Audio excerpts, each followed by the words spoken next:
What up, fam? Hello. How are all y'all doing?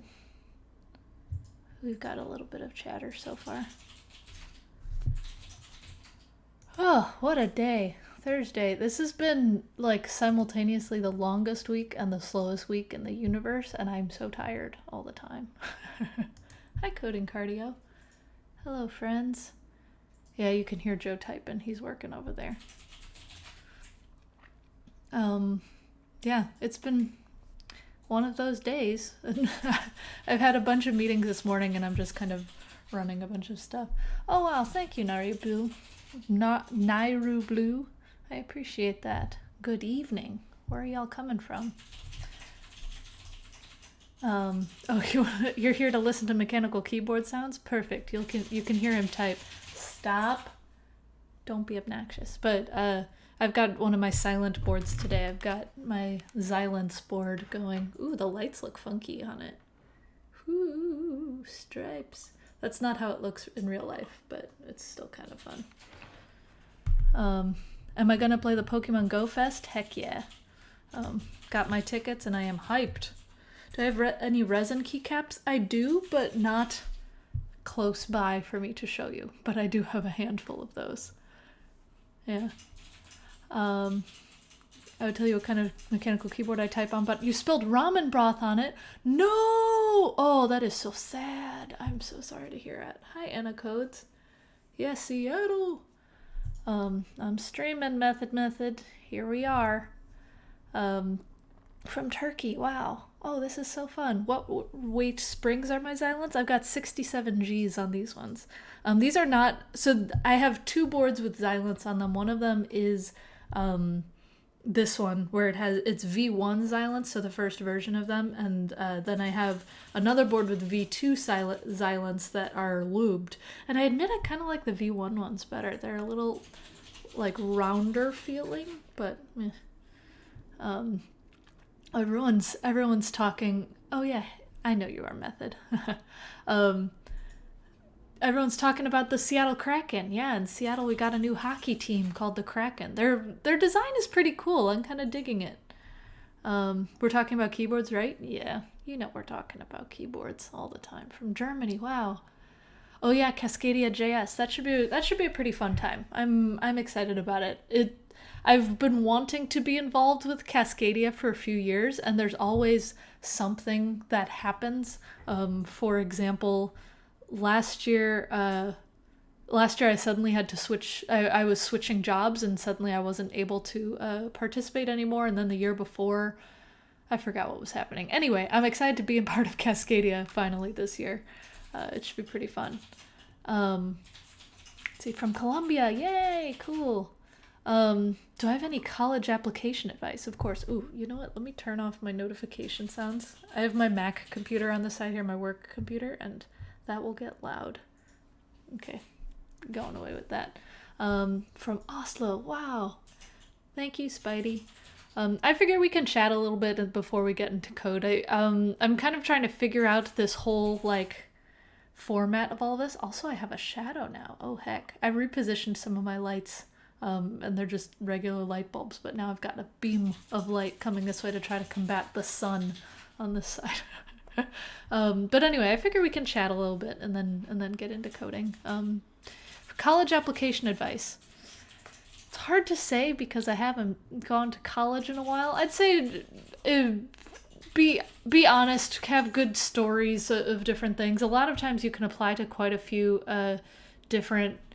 you can apply to a few different colleges with the same application depending on the questions that you use. So figure out a way to automate and reuse your different stories and things. From India, wow. From Paris, wow. So many cool places.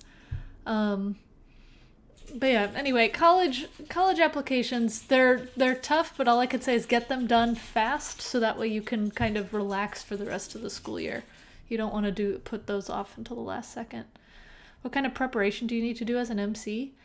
It kind of depends on the conference. Some conferences, they're very much like just come as you are, we'll tell you stuff later, and then some are a lot more intense, saying here's the speaker list, make sure you memorize their bios, blah blah blah. And so it definitely depends.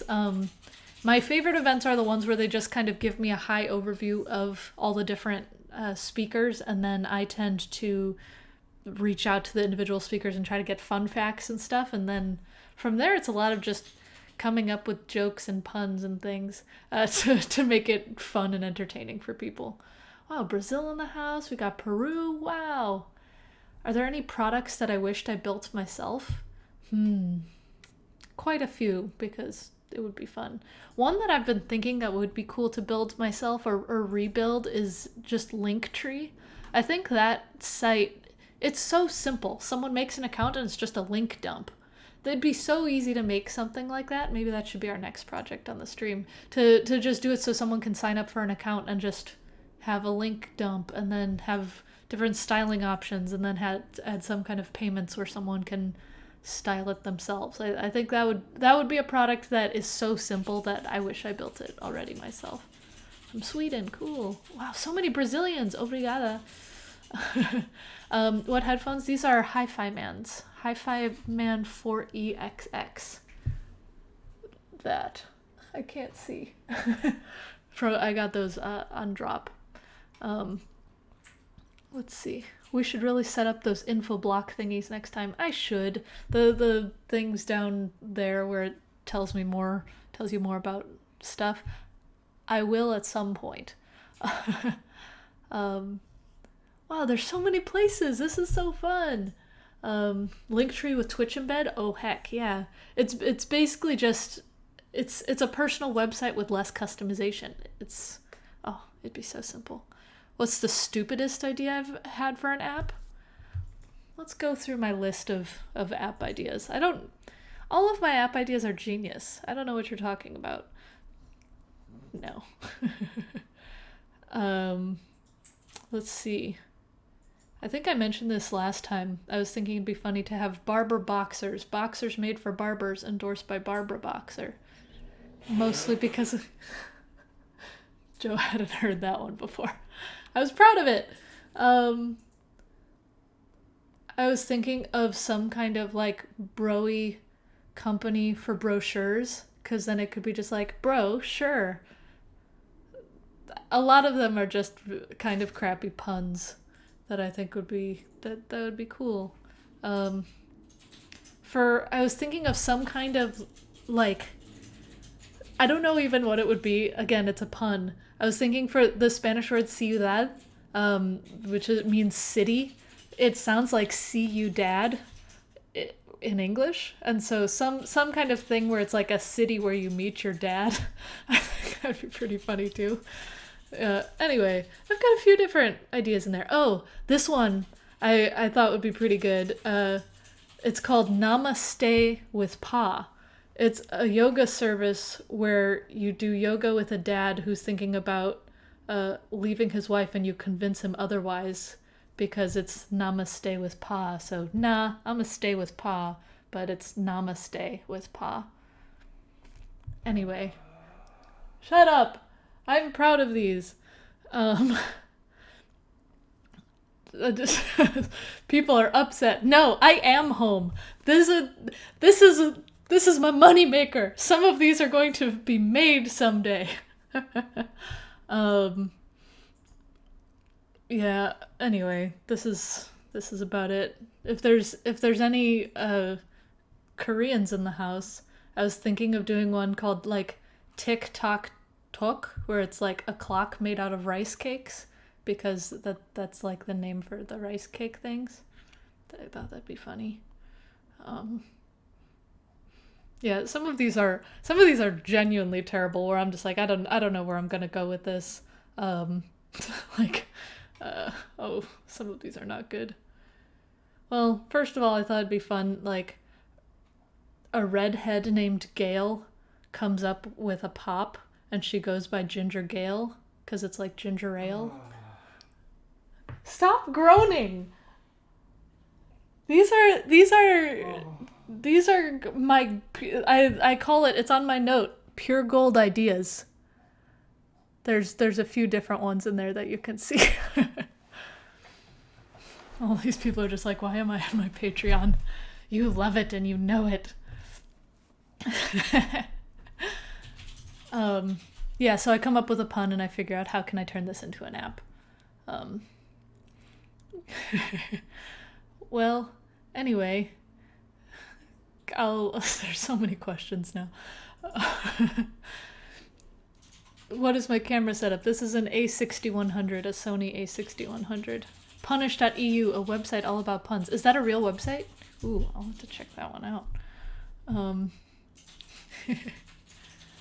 Let's see. Have I ever managed Node.js in a monorepo?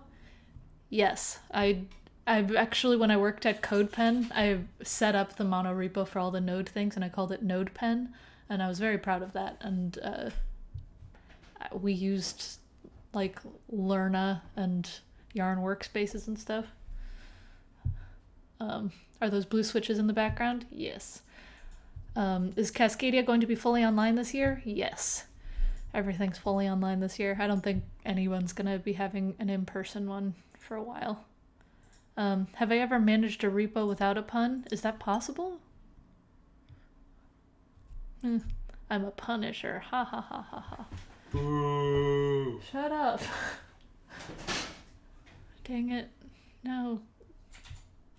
Go back to your computer. But anyway. Joe.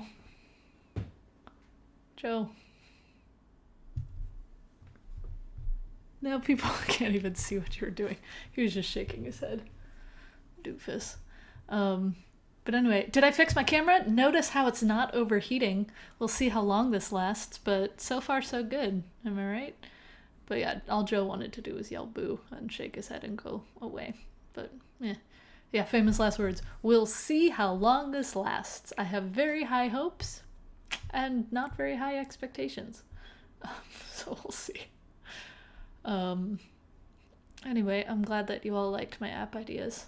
The one I saw that someone noticed the identification via Internet of Things one. That I want to make like a comic about that. I've kind of planned out one that could be kind of fun, where it would be someone who is this super non-businessy person who's just like, this is my startup for integrating IoT and identification, and like walking in and a light bulb recognizes you and turns on a certain light or whatever. And so they're building this whole startup around it, but they're not good at pitching it.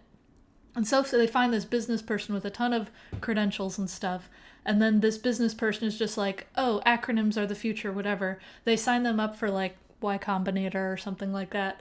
And then the person calls them in for their interview and it's just like, is idiot here? And then they're like, what?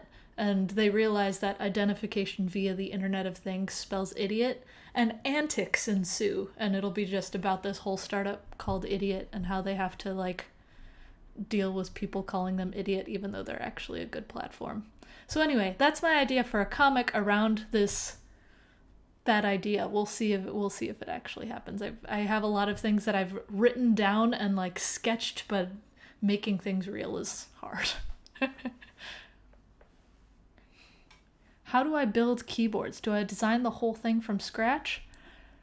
No, I don't. It depends on the board. For example, I'm just going to use this one that I'm using today as an example. Ignore the weird lights because that's just my camera that can't handle it. That's really cool looking though, actually. But anyway, the case is a case that I got in Korea.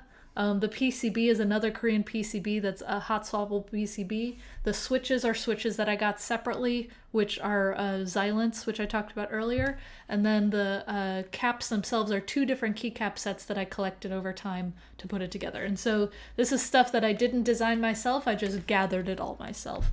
Meanwhile, I'll talk about them more later. I've designed different keycap sets that I've sold on like drop.com and pimpmykeyboard.com, and I've designed that part of it.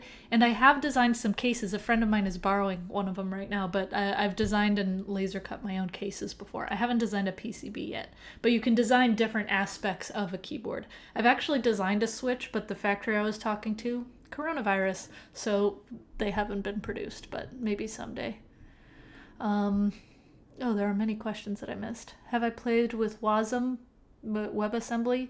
I haven't yet, mostly because I am not interested, but I probably should be at some point. Which payment gateway would you prefer if I built an app today? Probably Stripe or Braintree. Their APIs are really nice. From TC39, wow, cool. JavaScript, can you add negative indices to arrays? That would be really neat, so that we can go to the back. Thanks, TC39. Do I know of any cool open source projects to get involved with? Actually, on that note, I would love to talk about that.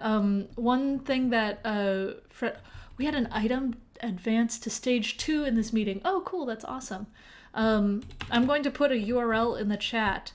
Flossbank is a project that a friend of mine is working on, and it is a CLI tool that wraps npm or yarn or whatever you use to install things.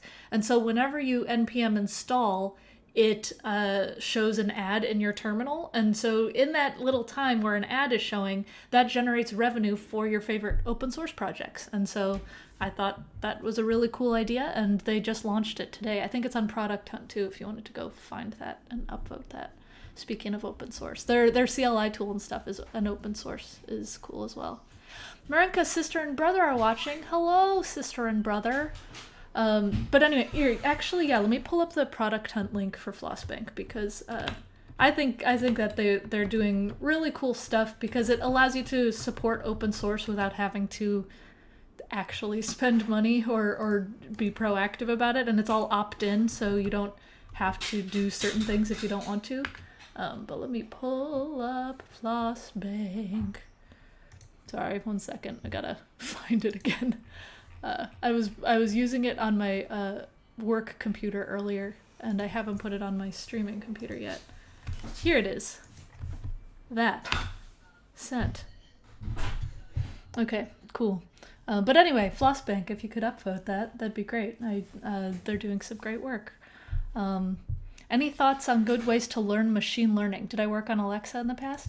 I did. Hopefully I didn't say that too loud that mine woke up. If you want to really learn machine learning, there's quite a few courses on that, and gosh, I wish I remembered the name right now. But Gant Laborde, his name is, he has a really good machine learning course on, and I think he announced it on Twitter recently. So I'm just gonna pull this up. Gant Laborde. I'm just going to put his Twitter in the chat. He has some really good machine learning courses that they've put out there if you wanted to get into those. First a comic, then a Netflix series. Yes. Did I get my 3 sets of those rainbow pens? I didn't, but I appreciate that you got the reference. Did I ever try systems programming before? No, because I have no interest in that. Do I own my own 3D printer or laser cutter? I have both. They're very heavy. Do I have a favorite makerspace? The Soto makerspace in Seattle was really cool, but they very mysteriously and suddenly closed, and then with Corona, they just dropped off the face of the earth entirely, sadly. Favorite Ergo keyboard? I don't know yet. I have an Iris. I've played with the Atrius, and I'm going to get one of those Mistel split ones, and so I'm kind of playing with it. How thock is my keyboard? Here, I don't know if you can hear it. It's pretty thocky. It's quiet, but it's thocky.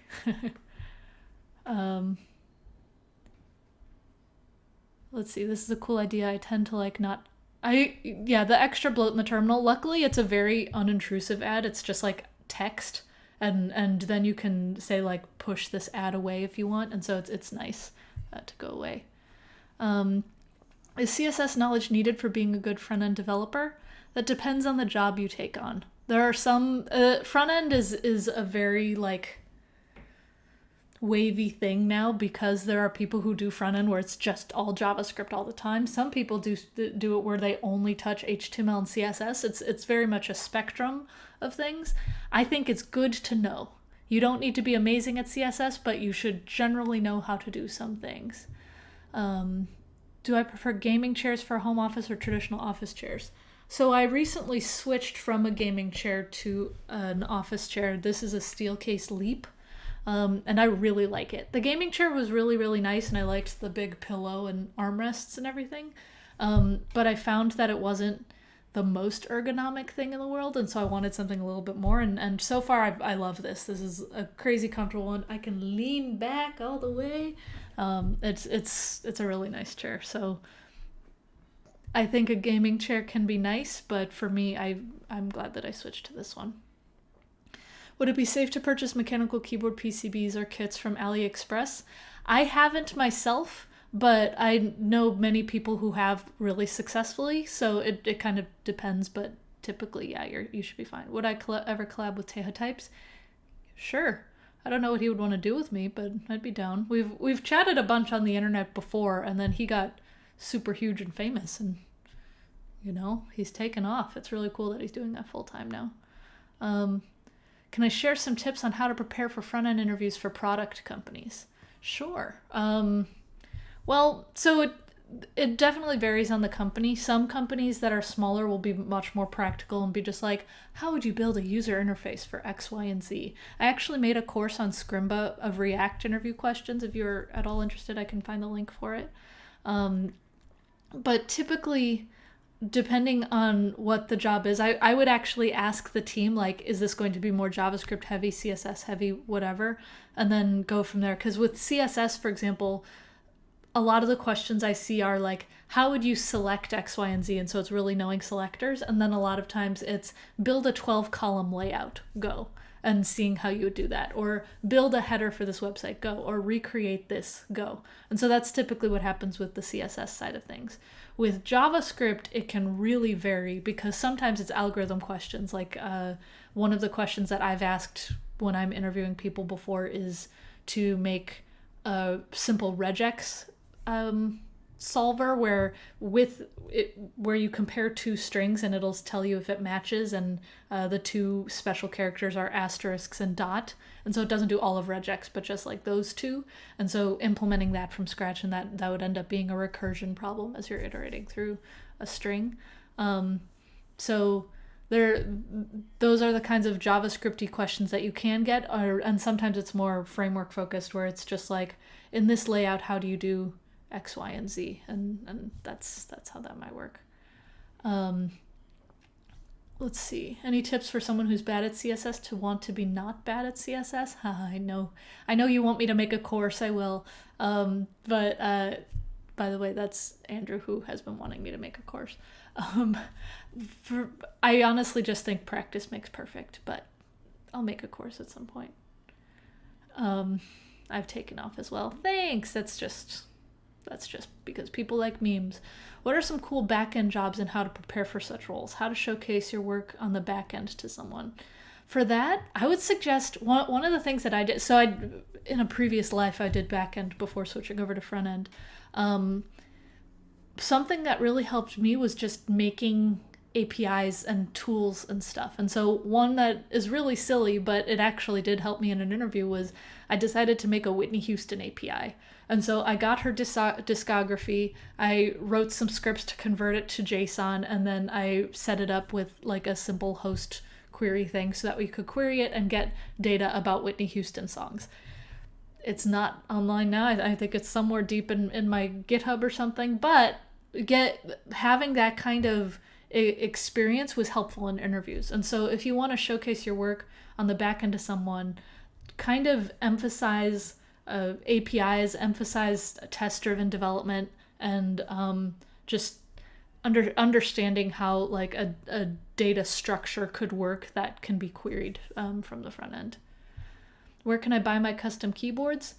You can get, right now, you can get Astrala keys, my spacey, cutesy keycap set that I co-designed. That is on drop.com. And then if you want my DSS Tekla, which I don't have that keyboard on me with it, that one is on pimpmykeyboard.com. Those are fun. So a little bit of a heads up, I'm moving, and that's why we've got boxes here, and in the past you might have seen giant bins. We've been slowly moving stuff out, and so As a result, this is going to be the last time you'll see this particular view. We'll see what this looks like next time. As a result, none of my keyboards are next to me. I only have the one that I'm typing on right now. Oh, I had to pack them. I've been lazy with regards to coding in the past with the pandemic. How do you find inspiration? You just gotta force it sometimes. I mean, the pandemic is hard. Have fun at your meeting. Bye. Yeah, URLs are blocked. Sorry. Add spaces. I can fix that. It's a double-edged sword because you want the good links, but you don't want the bad links. But anyway, inspiration is hard and motivation is hard. My tips for that is to start with something very, very small. And then when you get done with that, it's just enough of a boost where you can kind of start to build momentum and keep going. And that's really my trick, because especially during a pandemic, all I want to do is play video games. I don't want to code. Working is hard sometimes. But if you start with just saying, okay, this task will take 2 minutes, let me just get this done, then you could be like, okay, now that I've got some momentum going, I'll do this 5-minute task. And then it kind of builds up over time, and then you can get something going. And I think having brainstorming sessions help with that too, to just figure out how to do something. That's how I motivate myself, just doing small things until it contributes to a big thing. Oh, so many things. You wanted to make an open source contribution to Netlify CMS? Your laptop crashes every time you build that project. Oh no. I don't know how to help with that, but you should make a contribution if you can. Do you think something like React Native Web has a place in web dev, or should all native and web development be separate? That is a very heavy question. It depends. That's my answer. How do I deal with sexism as a female software developer? Memes, am I right? It's luckily right now I work at really quick, just because there's so many questions. Yes, I'm using a cam link. And where am I moving? I'm just moving to another place in Seattle right now, for now. So anyway, sexism. It is hard to talk about because it's something that is just a thing that you got to deal with. All I've got to say is build a community around you, because the more, like, in any field, you're more likely to stay in a given field if you have a community around you. And so when the going gets tough, when things suck, you can go to your community for advice, for new job opportunities, for figuring out how to navigate certain things. And I think really community building is the best way to deal with all of the things that could happen. What video games do I play? Currently, my main ones are Fortnite, Civ, and Stardew Valley. I got the Ring Fit for the Switch, which I am not fit. That is a tough game, but it's been pretty fun.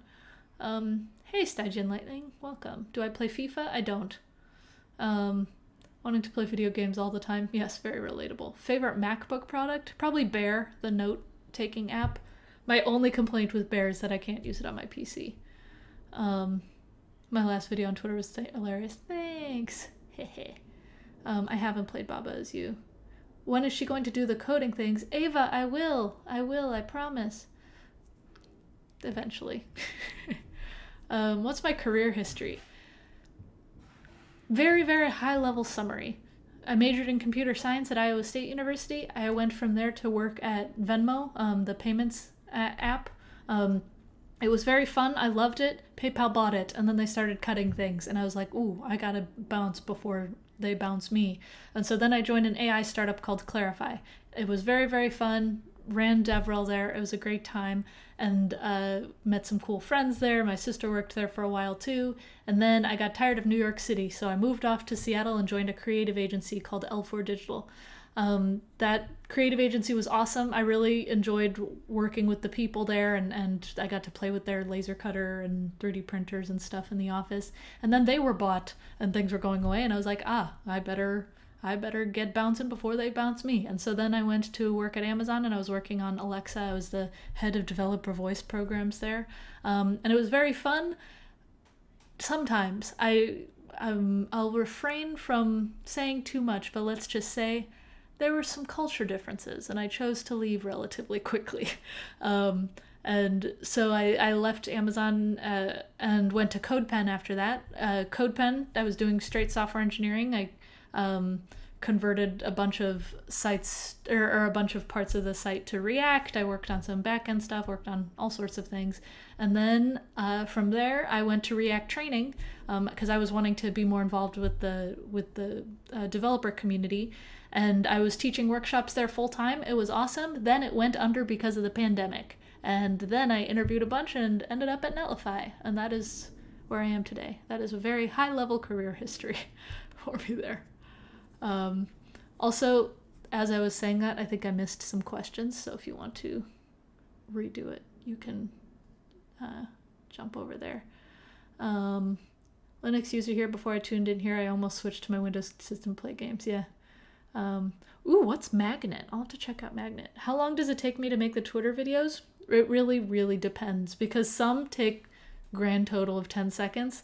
Some take a while. The one that I did about Reply Guys this past week, that actually I got done pretty fast because I was going for just a short walk outside and I brought my phone and I was just like, actually, I think I could do something fun with this because I was thinking of that This Is Me song.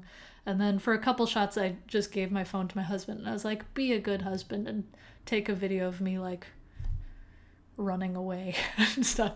And so that one probably took about a half hour to make, but typically it's less than 10 minutes depending on the video. Let's see. TIL Cassidy is the voice of Alexa. Fun fact, I almost did do V2 of Alexa's voice. I was like in the running and I thought it would have been so cool, but I didn't like working there, so I left. But they were saying how they needed someone with a Midwestern accent. That's me. And I can do some of the things where I'm just like, in Seattle, it's 55 degrees with cloudy skies. Today you can expect more of the same with a high of 75 degrees. I don't know, some crap like that. Anyway, if you want to be a voice of Alexa, fun fact, I keep saying it and I'm trying to say it quieter because mine turns on every single time I say it. But with that, you have to go to like a voice recording studio in Poland and literally just record vowels, solid 48 hours of vowel recording, and then they do consonants and stuff. And it's just ooh, ooh, ooh. And it's this whole thing. It's nuts. Just lots of noises. And then they make speech based on that. Is a portfolio really required for working at a creative agency? I'm really interested, but I'm intimidated with applying. It's not. It's helpful for sure, but it's not really, really required. I recommend having at least a personal website if you're going to do it because, sorry, I got an itch on the back of my neck. But anyway, it's not absolutely required, but it's helpful. Oh, Magnet is window management. Oh, cool. Do you think I'd return to large corporations or do I prefer smaller companies? I like smaller companies so much more. Yeah, Amazon kind of turned me off to big companies, if I'm being honest. Do I use Vim? I do. Although I gotta say, VS Code has tempted me over to the dark side. I don't know if that's a good way to phrase it, but yeah. How many keyboards do I own? More than 12. Portfolios. What is my nationality? I'll let you guess. But also, I'm a good mix of things. My mom's side is Hispanic. My dad's side is like every combination of white you can think of. Together, we're the American melting pot.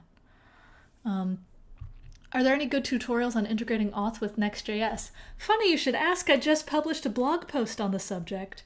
I'll find it in a second. It's somewhere on Netlify. I tweeted about it recently. I'll find it later.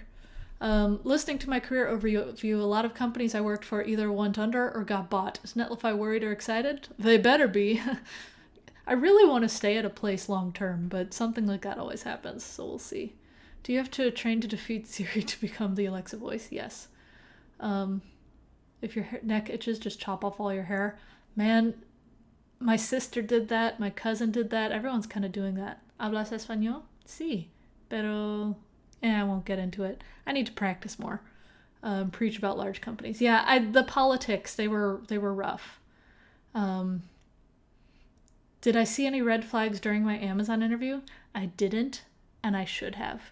And I guess some of the things that, reflecting back, I realized were red flags, but I didn't catch it in the interview, unfortunately. It's really just welcome watermelon. It was the kind of thing where politics ended up getting in the way of me doing my job well, and that's what was particularly frustrating with that. Why so many keyboards? Because I like them. I like building them. I do a rotation of them. It doesn't make a massive difference, but I like them. Let's see. How do you secure routes with Next? Well, you can do that with authentication and a cookie of some kind. The Netlify identity auth module, I had never used it before, and that's what I wrote my blog post on. It was dang easy to use. I highly recommend it. I'm considering learning Gatsby. Do you have opinions on that framework? It's nice. A lot of people compare Gatsby and Next because they do a lot of the same thing. I would say it depends.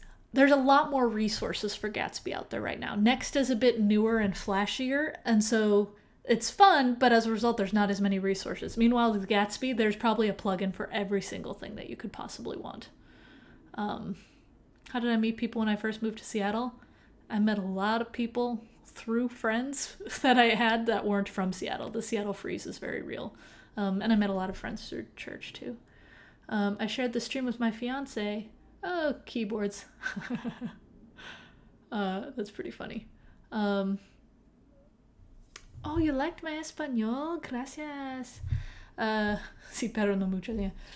Do I trade turnips? Oh, no, I don't play Animal Crossing. I knew it would suck me in, and so I held off. Have I tried an Ergodox? I have. It's nice. I can talk a bit more about red flags. I'm just kind of skimming because there's so many questions. Nachos or burritos? Pick one. Burritos. What do you think of the name Vercel? If you can't say something nice, don't say anything at all. Are you a cake? Yes. I've used VS Code before, debugger, Yeah, I didn't like the Vim plugin. It's supposedly gotten better, so I'm going to try it, but we'll see. Yeah, politics are rough. You've tried learning React.js and wanted to... The learning curve is rough, but once you get it, it's awesome. If you want, I teach a course on Scrimba. I keep mentioning Scrimba. I teach a course on Scrimba that teaches React. Get it. And I'm not just trying to toot my own horn. I feel like if you are taught properly, you will understand it really well, and it's a really great way to create stuff. I haven't tried Svelte. How do I keep up? Lots of newsletters. Okay, I'm going to... It's burritos. Wow, on sub. Burritos are amazing. Are you kidding me? Do I solder or use hot swap? Both. I prefer hot swap because it's faster. But I've also had crappy hot swaps that I've had to solder anyway. So there you go. So anyway, talking about red flags. It's hard to tell sometimes. Here's the question that I always ask when I... The question that I always ask when I'm in an onsite, when I'm talking to companies, because they're always just like, do you have any questions for me? I always ask, what's the most important thing? Your customers, your product, or your employees? I always ask that. And there's really no wrong answer to this, but the key is to find out, are their answers consistent? Because if their answers are consistent, then that means that there's good communication throughout the company. And then if they can really explain it and provide backup to their answer, then great. If all of their answers are different, that's when you have to figure out what's the problem here. And so that's probably my biggest advice. Try to ask questions that are good for catching culture things, and that's my favorite one to ask. Oh yeah, the React course. Let me pull that up really quick. It's like Simba, like from Lion King, but Scrimba. And actually, I think if you go to the homepage of Scrimba, it's on the homepage. But look for my face, React, Cassidy on there. I don't like interviews where they end up giving a week's worth of assignments. What's your process? Are those kinds of questions? So it varies. I prefer the take-home assignments to whiteboarding interviews, but interviewing is a skill either way. My favorite companies have been the ones that pay you to do the take-home assignments. Those ones are awesome, but unfortunately not everyone has caught up with that. But with those, I would say just try to manage your time. It's hard to do the take-home ones, but always, my pro tip, if you include tests, that's major bonus points on those kinds of take-home assignments, for sure. Hi, Kalapi. Let's see. If you enjoy soldering, check out the Mysterium keyboard kit. Ooh. Let's see. It took me a while to find, but here's... Oh, sorry. I'm blocking links in there, but there's so many blog posts on things. I know I tweeted about it recently. You know what? I'm just gonna share my screen really quick. Oh dang! I changed my resolution for the stream, and now you can see everything. Oh heavens! Dang! I should probably reduce that. Actually, whatever. I'm pretty sure I tweeted it from Netlify. Identity somewhere in here. Sorry, we released all kinds of new pricing plans. By the way, it's $19 a month instead of $45 a month now, so that's a nice little bonus. But I know we tweeted about... There it is. This is Next.js and authentication, my blog post that I wrote on that. Anyway, so many things. How do you know when to stop testing? Unit integration. I think unit tests are good for utils. Integration tests are good for interactions. And just for like a take-home assignment, just do like the expected interactions. Don't deal with too many edge cases, because it's not wimping out to use to order a WASD for your first proper mechanical. That was my first mechanical too. It's great. I still have it. It's a nice one. Do I do per component unit tests? No. I tend to do unit tests for utils and for hooks, and then for all of the different components and stuff, I do integration tests. I'm going to switch back because you don't need to see that right now. What's that keyboard in the background picture? Oh, in the background picture of my screen. That was I think it's some 60% board, but it has SA Oblivion keycaps. Let's see, that's one I wrote, isn't it? Yes, it is. I did write that tweet, indeed. What do you think about mandatory code reviews? Like within your company?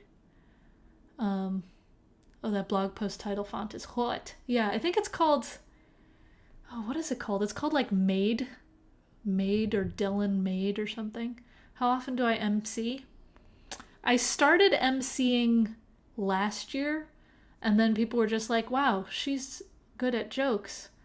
We're going to ask her to do more. MCing is exhausting, though, because when you give a talk, it's super stressful, and you give this talk, but then you're done. But MC, it's just a low level of stress throughout the entire conference. And, yeah, Made Dylan is the font. Nice. Good call, Carmenat. But anyway, yeah, MCing it's very fun because there's not as much prep and you're just kind of telling jokes, but you're also on the entire time, and being on can be hard sometimes. Am I using OBS for my stream? I'm using Streamlabs OBS. What sort of end-to-end testing tool do you prefer? I really like Cypress, so I think Cypress is great. And plus they've raised like enough money and stuff recently that like they've been doing really well. Oh yeah, at Women of React, I emceed Women of React. I emceed TypeScript Conf last fall, TS Conf. I emceed JS Conf Hawaii this past January. Then Women of React, the remote conference. There have been a few others that I've turned down because I am trying to get better at saying no to things. Speaking of fonts, what's my code editor font? Monolisa. I think it's monolisa.dev is the website for it. Monolisa.dev. Yeah. That's the font I use. It's good. So I originally got it when I was working at React Training because it's a really nice wide font, and so when you're teaching, you need people to be able to see your code, and so I like Mona Lisa for that. Can I has remote web dev job? Sure. I'll give you one. Just kidding. I don't have that power right now. But I know is Netlify hiring a front-end person? I know we're going to soon. Keep an eye out. Let's see. It's not Comic Sans. I know. Have you seen there's like a Comic Mono where it's Comic Sans, but it's a mono font? It's amazing. But I haven't used it myself. What are my views on TypeScript? Folks who have been here know. TypeScript is a really powerful tool that can be overkill for certain projects. What do you think makes the difference between a junior dev and a mid-level one? I'd say besides time, I would say it's the scope of the work that you do. When you're a junior dev, you tend to take on very specific individual tasks, and when you're more mid-level, that's when you start to do tasks that are more affect a larger team as a whole. And I'd say that's where you start to differentiate those kinds of tasks. How do I find out what conferences you'll speak at or MC at? I'll retweet them. I'll typically tweet them. I was thinking about, so there's pros and cons. I used to list every single event that I would go to on my personal website, but the internet can be a scary place sometimes for ladies, and so and for various people. So I stopped doing that, and so now I just kind of retweet what other events put out because of things. What camera am I using? Sony a6100. Let's see. TypeScript really shines through and gives you the ROI of a project of a specific size. Yeah. It's cool, but again, it can be really overkill depending on the project. I'm top 1 in science and technology. Hey, we like science and technology here. Plants, computers, science. Yay. Oh, thank you for thinking I'm funny. This fuels me. Do I like anime? Yeah.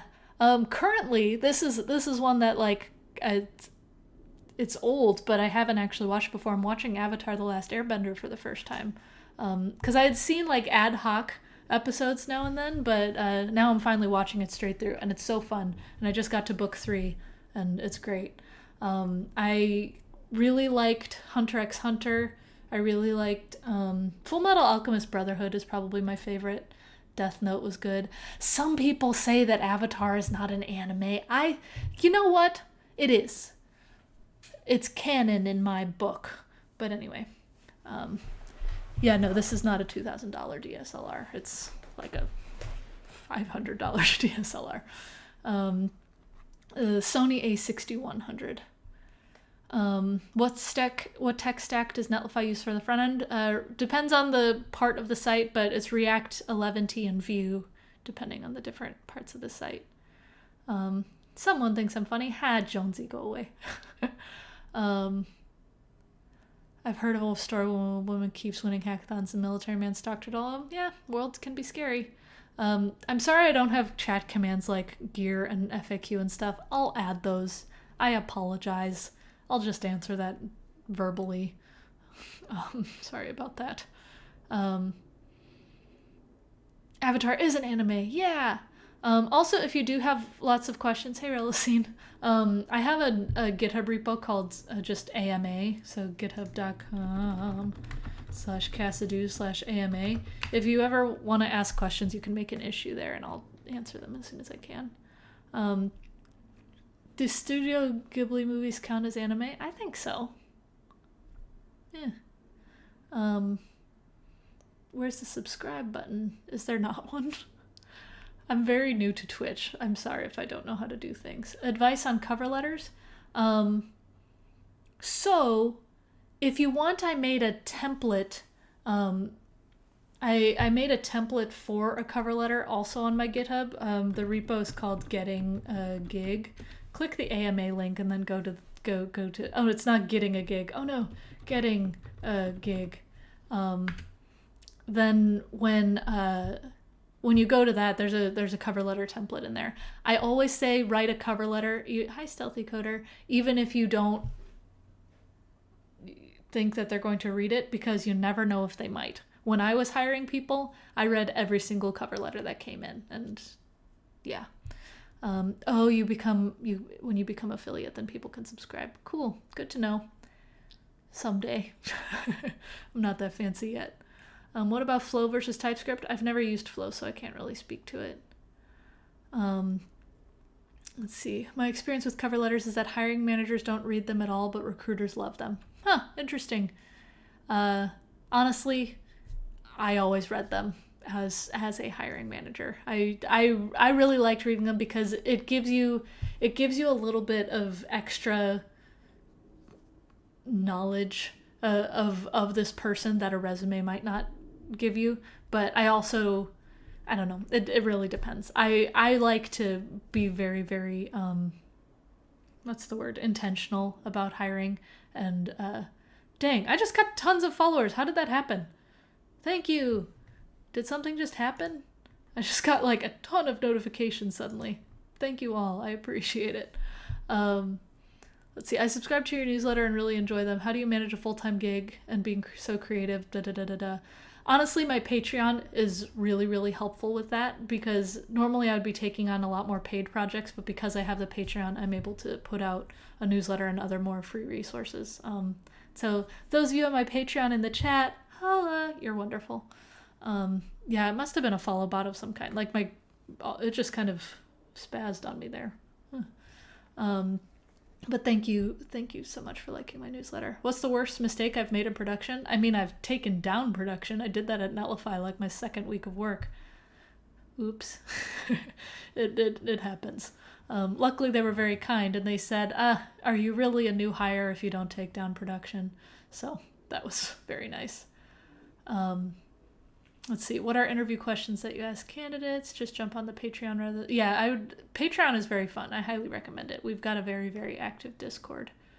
Glock Scrap. Yeah. You also read the cover letters. TypeScript is better than JavaScript. I don't know about that. Depends on your needs. I'm sorry that you had to quit because you weren't learning. What advice would you give me? I'm trying to move from freelance to full-time, applying to lots and lots of jobs. What can I do to get a job? I want to learn so much. I would love an entry-level or junior job. That would teach me. I don't think it's naive that you want that. I will say it will be tough because hiring juniors is difficult right now in the pandemic. Unfortunately, I know a lot of people struggling. That being said, my biggest advice can be learn in public and use Twitter, use various things to put your name out there so that way employers can see that you know what you're doing. It's really, really necessary to get your name out there when there's such a huge flood of junior devs that are looking for jobs right now. And it's unfortunate. I've been trying to tweet about it to try to get visibility into junior jobs, and there were quite a few employers that have replied to threads and stuff, but it's tough right now. But I don't think it's naive. I think you can get one. It just involves getting creative with certain things sometimes. Let's see, emotes. Woo. If there's no production, it doesn't count as an error in production, does it? Yeah. What do I do when I'm stuck? Play a game on my phone or something. Honestly, I ask for help. One of the things that I've done more and more over time is just ask for help a lot sooner than I normally would. And it kind of is a knock to my pride, but I get answers so much faster, and then I don't get stuck on a problem nearly as much. And so when I'm stuck, ask questions. Whether it's on Stack Overflow, on Twitter, on something, ask fast so that way you can move on with your life. Let's see, newsletters. Yay, thanks. Do I make keyboards? Yes, I've talked about this a lot. Long story short, I love building keyboards. They are a blast. You wiped a production table of financial transactions? Oh no! That's terrible. Ah, hi Pablo. What advice do you have for first-time bloggers? Do you think it's better to build a custom one or use Squarespace? Depends on your goal. I personally think that if you are a developer and you're trying to use it to get a web dev job at some point, build it yourself. There are so many templates that you can use online. Like, I think if we have a template site at Netlify, like templates.netlify.com or something, just like start one that someone else has built and then customize it to your heart's content later. But build it yourself if your goal is to use it for jobs in the future. If you don't care about that, use something like Squarespace or Blogger or whatever. How many years of experience do I have in software development? I've been coding for a long time. I've been coding for 15 years. Professional experience, how old am I? 7 or 8 years? Something like that. How do you become more comfortable with asking for help? Throw your pride out the door. That's all I can really say. Like, you just gotta do it. It's you gotta throw your pride out the door and just ask. And also just ask really specific questions, and that really helps too. How do you get a keyboard to stop smelling like ramen? Cover it up if you're gonna eat ramen in front of your keyboard. Did we ever get an answer on who would win in a fight between the shadow DOM and the virtual DOM? This is important to you. I feel like the virtual DOM would, because it's generally more powerful. The shadow DOM is for like styling things. The virtual DOM actually like commits things to the real DOM and diffs. It has more power. I feel like virtual DOM would win. Taupe or cherry? Question of the century. Cherry. I have a taupe board. It's nice, but cherry. What to do when managers don't document requirements? Do you mean hiring managers or managers that you are working for? Also, I like 60% keyboards of that list the most. Watermelon. Nullify or nullify? Ugh. Why would you not want your computer to smell like ramen? Man, I could go for some ramen right now. Ooh, that would be tasty. Do I have any problem staying focused on work? Yes. But depends on the job. Depends on the task. I think, I don't know. If you're coding the same React component for the 20th time, chances are you shouldn't be, and that you should be doing something else or making something that you can reuse. One of the things that I really like to do is refactoring, and so whenever I can take on a refactoring job, I will, just because it's so satisfying. Like, even though it can be daunting and sometimes it's exhausting, it's very fun to just like rip a code base to smithereens and make it better. I love refactoring stuff. It's so fun. Yeah, getting into flow is so easy during refactoring. Yeah, like it feels like you're doing like galaxy brain stuff when you refactor stuff well. If your product manager doesn't specify requirements and keeps changing it, that's a problem with your product manager. I would ask for a freeze on requirements. Get requirements established and then say, okay, can you freeze these requirements now so that way we can work on it? Because if they keep changing them, then that's just painful for the dev team, for sure. Yeah, TDD on backend code. When I was doing backend, that was the best because it was just kind of like all red tests and slowly but surely you get the greens going. Ooh, that felt great. I loved it. Yeah, you could ask your skip manager how to work with the PM as well.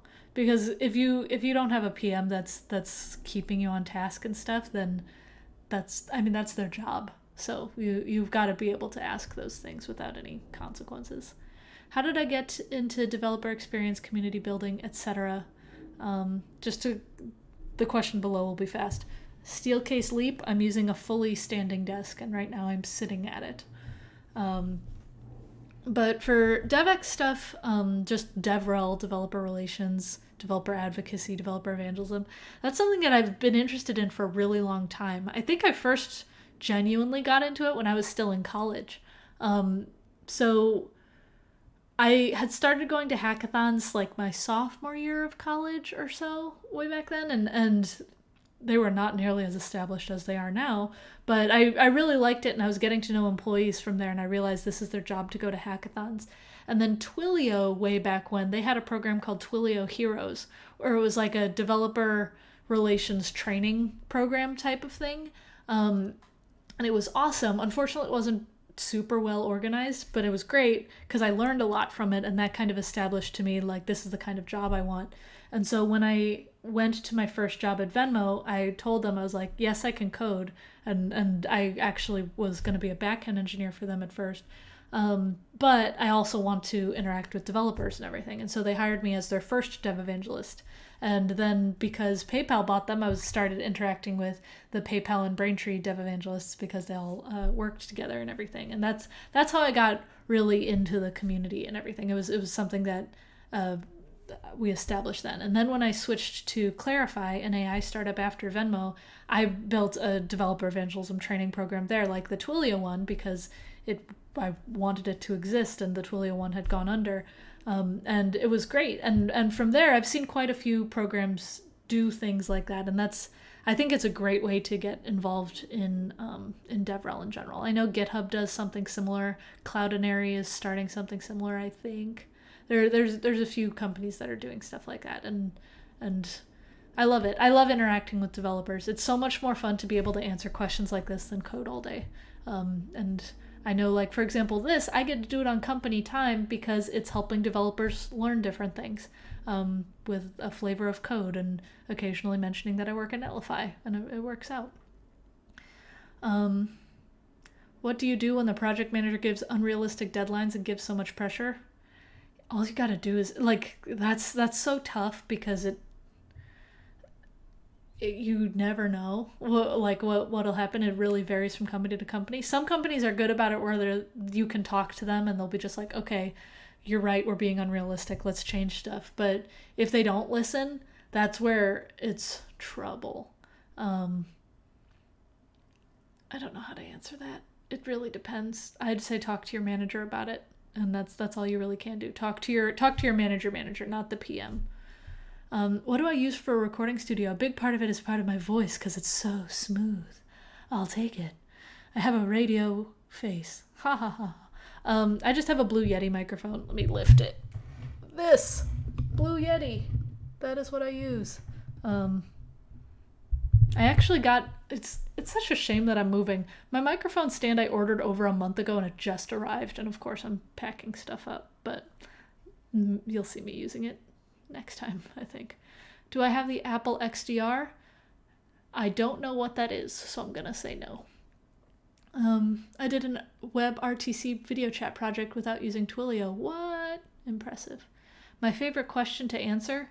Probably any keyboard question. Let's be honest, I love talking about my keyboards.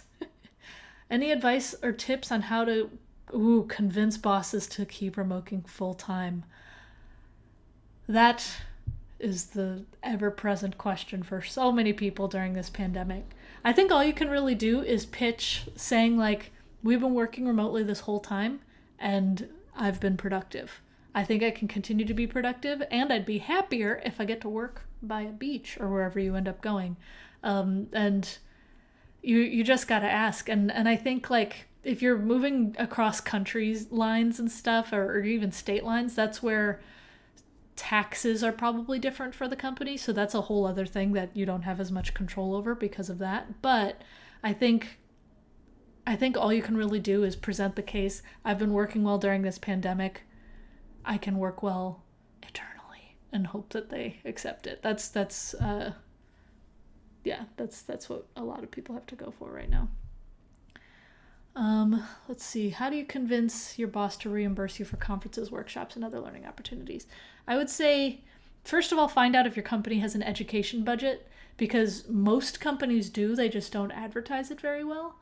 And then just say, hey, this conference will make me learn X, Y, and Z. And a lot of times when am I streaming on work time? Yeah. And my boss is cool with it because she's cool. But a lot of times for workshops and conferences and stuff, it's something that will contribute to your learning, that will help you on the job. And so, for example, at some companies where they haven't been as open about it with me, I'll say, okay, when I go to this conference, I'm going to take a ton of notes and then present to the team my learnings, and it'll be really helpful for the team to know. And that's been really useful. And so you could do something like that, but also I just saw Tom's suspicion-driven development. It works, but why? Haha, that's good. But yeah, I would just say like this is going to help me improve my work on the job, and that's really the best pitch that you can give. Would I rather have my own startup or work a job? I mean, I'm working a job now. I like the idea of working a startup, but also that is a lot of work. I like working at other people's startups where they handle the business side. I don't like handling the business side. That's like the major con of it. But if I could like gather friends to work on a really genius idea to work on a tech thing, I think that'd be great. How can I improve my coding workflow when I'm working from home and can't spy on my coworkers' screens? Hack them. Haha. Let's see. Help with quarterly goals. That's hard. That's a broad question. Let's talk about it another time. XDR is the pro display. Oh no, I don't have any fancy displays. I am on my PC. How code good? Oh. How much outlay does Netlify have for maintaining the arcane runes that keep their deployment process running so smoothly? Is it hard? How many witches on staff? I'd say we're about 50% witches. Thank you for your question. Would you say it's possible to get into building your own keyboards when you have little experience building stuff? Say purely hypothetically, of course, I'd want to do it but don't know how to solder yet. Hey, I started building keyboards not knowing how to solder. I learned how to solder by building keyboards. Totally possible, 100%. What does Cosigned do? It generates contracts for musicians and creators. That's one of my side projects. Cherry Blue or Holy Pandas? Holy Pandas. I'm waiting for mine to come in the mail. Working at a big company does wonders for getting more strictly defined requirements and being able to go to conferences. Yeah, it's a double-edged sword. Different companies provide different types of things. Let's see. Are you able to edit code and text effectively when on a 60% keyboard? Yeah. I don't ever use my caps lock key for caps lock. I use it as function. And so when I hold caps lock, then I use HKJL for arrows. It's like Vim. Woohoo. What games do I play? I talked about it earlier. Typically, Fortnite, Civ, and Stardew are my current main ones. I also started Horizon Zero Dawn, but I haven't gotten super into it yet. Vim arrow keys. What do you think is a reasonable budget for a decent custom keyboard for a newbie? I think you can get away with $150 for like a nice custom keyboard for a newbie. If you don't want to build it yourself, you could get a decent board for $100 or less. What am I currently reading? I started this book called Vox, and it's good, but it's also very dystopian, and it kind of hits a little too close to home, so I've been struggling reading it. Because every time I read it, I'm just like, wow, this makes me sad. Because this fake dystopian thing is very close to reality right now. Let's see. What site do I mention for buying custom keyboards? There's so many. I should make a list. Keeb.io is good. KBD Fans is good. Pimp My Keyboard is good for keycaps. Drop.com has a ton of things they buy from other things. The Key Company is good. Tips on getting started. I've written a blog post about it. Actually, there's a great blog post by Isabella Moreira. Moreira. I always mess up her last name. If I were using an American pronunciation, Moreira. Isabella. Yeah, she wrote a great guide on this, and I'm going to pull it up and I'm going to share it because it is a great little guide. Also, we should get coding, don't you think? There we go. Let's see. So many things. Wow, so many things. Okay. Lots of keyboard chatter. When do you decide it's time to pack up and move to another company? So I talked about my career history a little bit. A lot of the times when I left, it was because a company was bought or going under. And so it was me like getting out before something bad happened. I've always gone into a company hoping I stay, and it just hasn't worked out yet. So fingers crossed with this current one.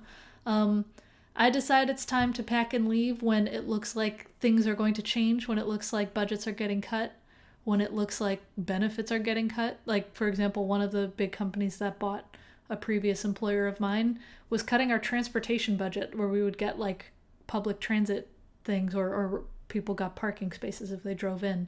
And so as they cut things, and then if you notice that communication with management is not good, that's when you aren't sure. All right, well, if you're submitting an application, yeah, put Cassidy or Cassidoo if you want to say how you found the job. Then I can try to flag it internally and, keep an eye out. When am I going to dual boot Linux? Never! Do I have to? I don't really want to. Hello, friends. Yeah, it's a great article, and yes, I got her involved with keyboards. How do you get a new job while having a job? Carefully. Basically this is where I mentioned having a community is really good, because if you have a nice dev community, you can kind of go to the Whisper network and say like, hey fam, I'm looking for a gig, but I'm not telling anybody yet. And then they can tweet on your behalf or share on your behalf, and you can private message hiring managers and stuff on the internet. All right, you wanna do a little bit of coding before we don't go too far in? I wanted to do only like an hour of chatter and then an hour of coding, but we kind of did a lot of chatter, which has been fun, but we gotta do something coding. So let's switch over. We have our project. We have this anatomy of a mechanical keyboard. I'm just gonna npm run dev. For those of you who haven't been here before, we have been working on this little React and Next.js project, which is a typing game. And because, again, I changed my resolution. Oh, crap. 1 second. I messed that up. Okay, there we go. Because we... I totally lost my train of thought. I'm sorry. Anyway, my screen resolution is bigger, so I'm zooming in.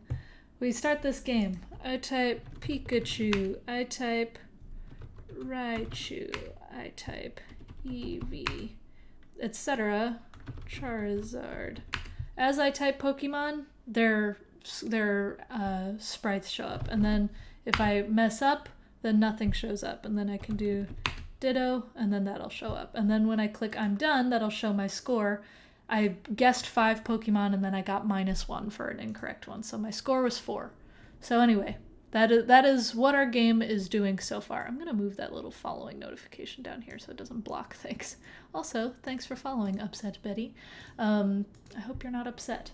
So we have this thing. For the sprites so far... Oh, I have to change this. That's fine. We'll get there eventually. When we try again, I don't want those sprites to show up from the previous version. What we have done so far is we have our game.js.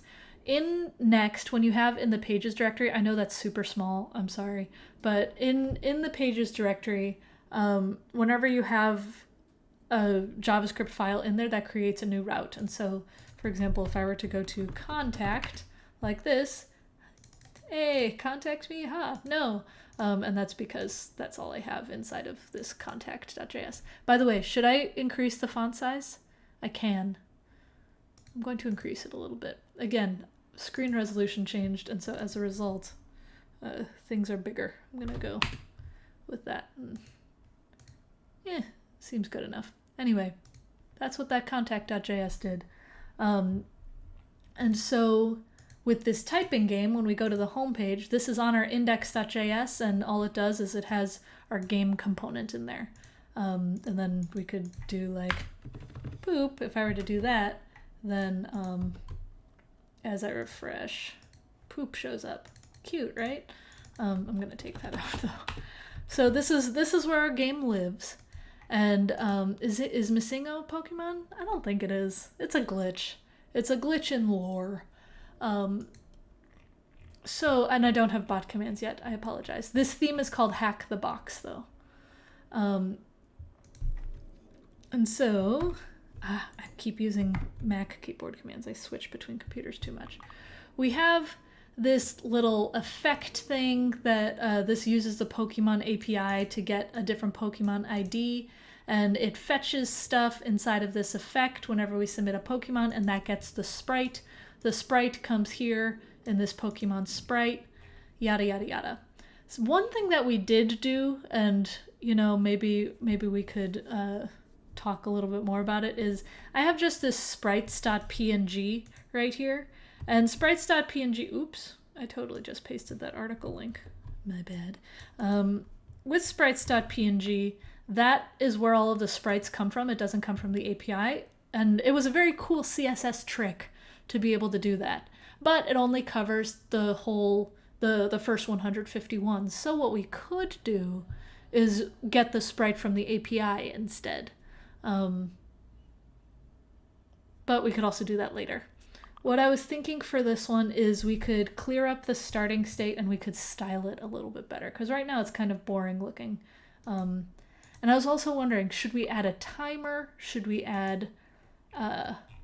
what sorts of things do you want to add to the game before I kind of just take this in whatever direction I want to go in? Did I make that sprites.png yourself? Nope. People found it on the internet and I took it. How do I render the image sprites from the file?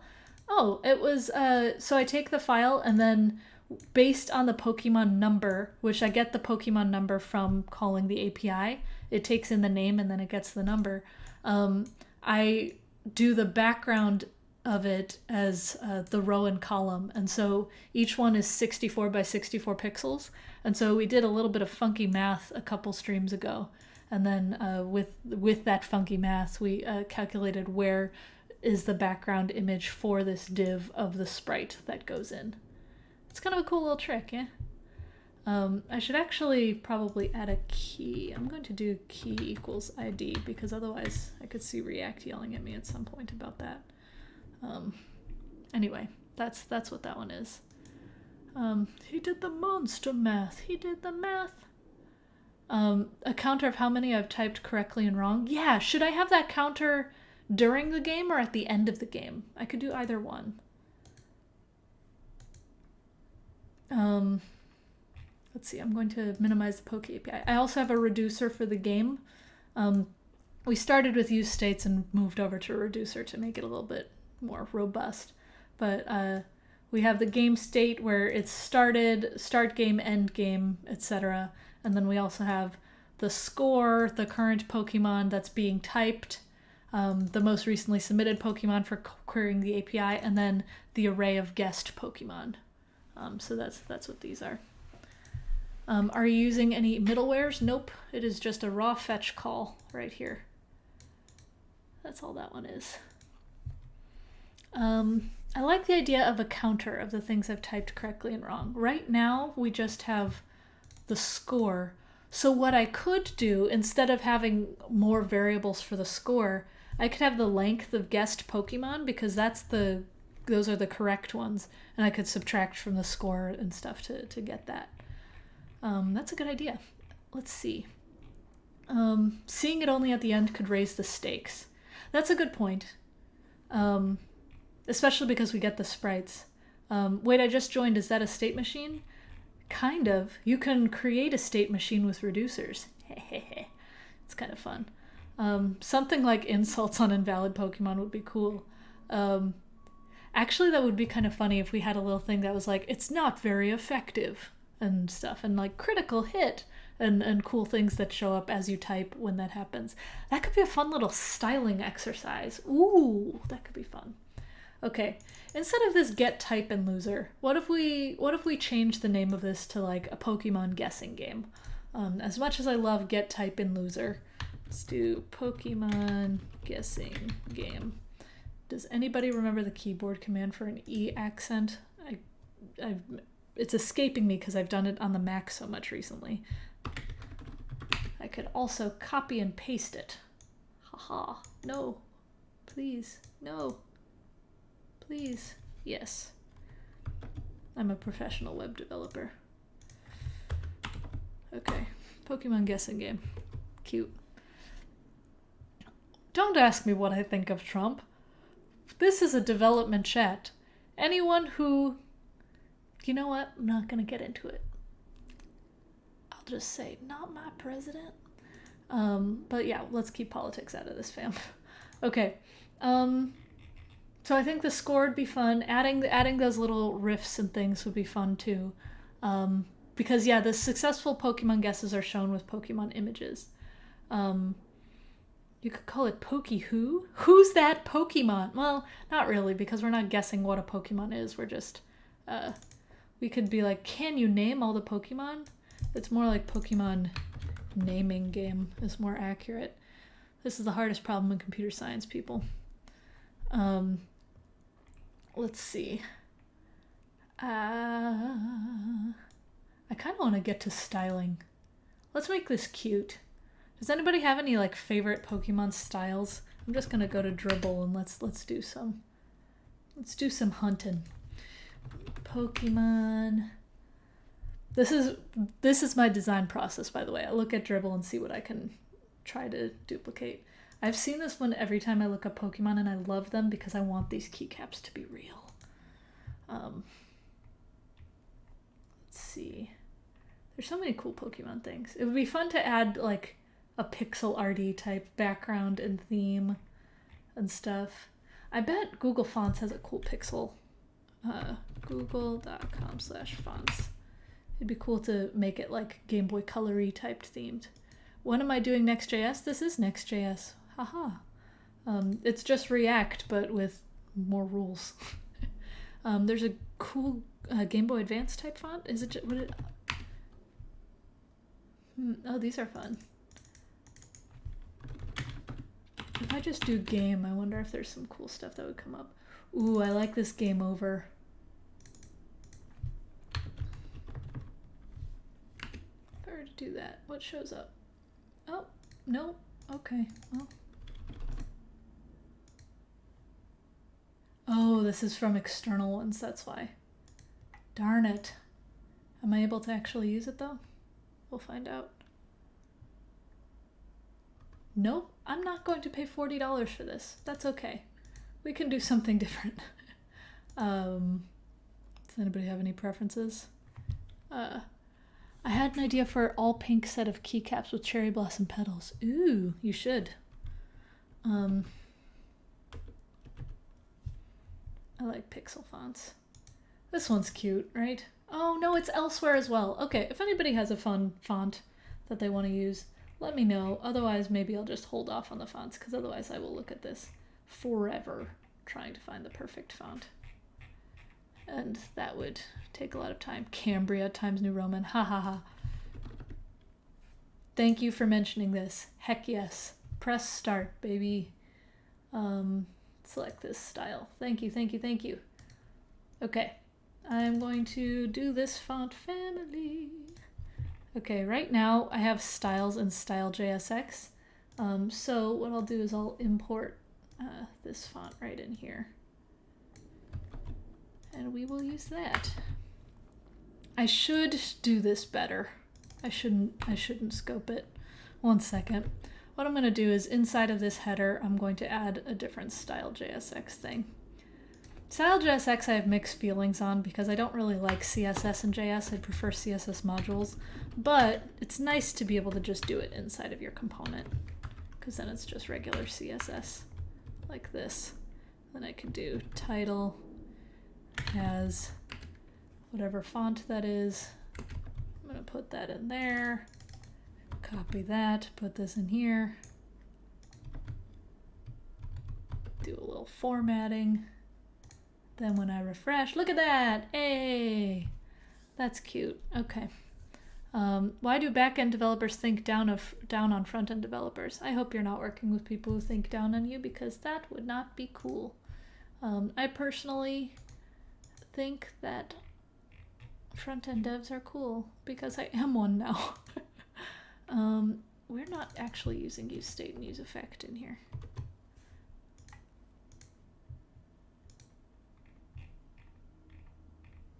See, I wonder if I can add a nice little line break like this. Is that how this works? It isn't. I think it's because I need to do like a template string thing. So if I do that, add that. This is a lot of work for just a title, but I'm in this now. What? Whatever. It's all going to be one thing. What do I think of Vue? Vue is cool. I don't use it very much just because I like React more, but the Vue team does a lot of really cool stuff. They did a big release recently. I'm not going to talk about responsiveness yet because that will get into a rabbit hole. Let's make a cool button. Let's see. These are buttons here. Yeah, let's style a button. It'd be cool to do a pixel style button that has like a fun shadow and everything. That's I wonder if there's some on CodePen. If I did pixel button, let's see what comes up. Ooh, I like that one. How did they do that? Oh, this is just a rounded button, but then they added the font. Okay, and it's the same font we're using. How about that? Ooh, look at that. I love it. Okay, I want to copy this kind of style. So they had a button inside of... Did they actually update test? What is test? Does that do anything? Oh, that's just for positioning. Okay, great. Cool. Well, then in that case, I like that style. And that's just decreasing the border when you click on it. And the position. Okay, that is fine. Got it. This is just me talking about things. There's another font called VT323. Okay, I'll look at that really quick just because I'm curious. This is kind of a very ad hoc development experience. Wait, fonts. Oh, there we go. VT323. Oh yeah, that's a cool one. I feel like this is good for like paragraph style, and then this one is better for like headings and big things and stuff. For colors, I like some of the colors that I've seen in these. Oh, look at that. How cool is that? That is really neat. Oh, people are so good at design. I wish I were. Okay. I am going to, you know what? I like this color scheme. That's cute. I have a color picker, and I'm going to pull this color picker to pick a color. I'm going to use this for my button. Look at that. Beautiful. Background, this color.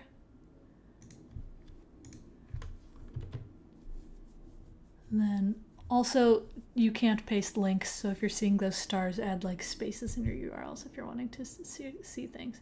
NES.CSS? What's that? What? Okay, I'm not writing my own CSS. Heck, this is amazing. I love this.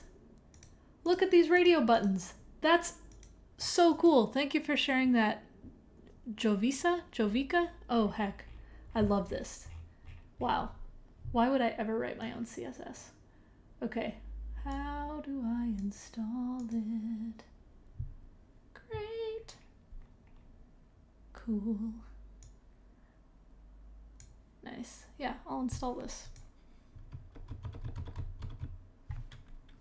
I came back. What are you doing? I'm installing nes.css into this thing. And then I guess I can just import it. Cool. And actually, this is a good time. 1 second. I wanted to sign up with Flossbank really quick. Okay, so for those who don't know, Flossbank is this cool like thing that lets you support open source in your CLI, and I have it set up on my work computer, but I don't have it set up on this one. Okay, I just verified my email in another window because right now I have a Flossbank account, and so like as I install things, it takes the ads from the installs and contributes things, but I want to install on this PC. How do I do that? There we go. Where's my installation stuff? Do I have to make a new account for a new computer? I'll yell at them for that. Basically, there's an ad that looks like this, and I wanted to install something with it, but I'll do it later. Anyway, in that case, I'm going to npm install right in here, nes.css. While it's doing that, hello Shimmerglass. Okay, now that I have done that, can I just import? That's it? I'm hoping I can. Let's just try it. Okay, I'm gonna ignore the fonts and things that I've used already. Let's try to just get this to work. It'd be nice if I could do it from the index and then it just works across everything. Let's see. So when I install it, I have done that, and then I've never used this before, so sorry, I'm trying to see how this works. Oh, it does want you to have the Google font. Okay, that's fine. I can do that too. All right, so I want to use this. If I copy and paste this into here, will it work? Let's find out. Oh wait, I gotta npm run dev. That's a problem. Thoughts on yarn versus npm? I don't care. They're generally the same thing. Okay. Ooh. It does not like that. Global CSS cannot be imported from files other than my custom app. Oh, dang. Okay, well, this is a next thing. New file app.js.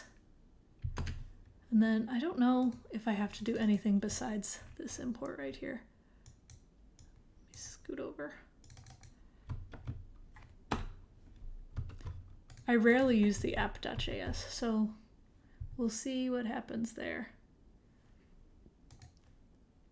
Oh, look at that. Okay, well, it doesn't do anything, but it's something. Excuse me, I totally just burped there. My bad. Let's see. I'm going to look at the next documentation to see if they have anything around global CSS stuff. Because they should. Also, sorry, there's someone at my door, so if you hear voices, that's something else. Yeah, sorry about that. There is someone at my door, but Joe will get it. Custom app.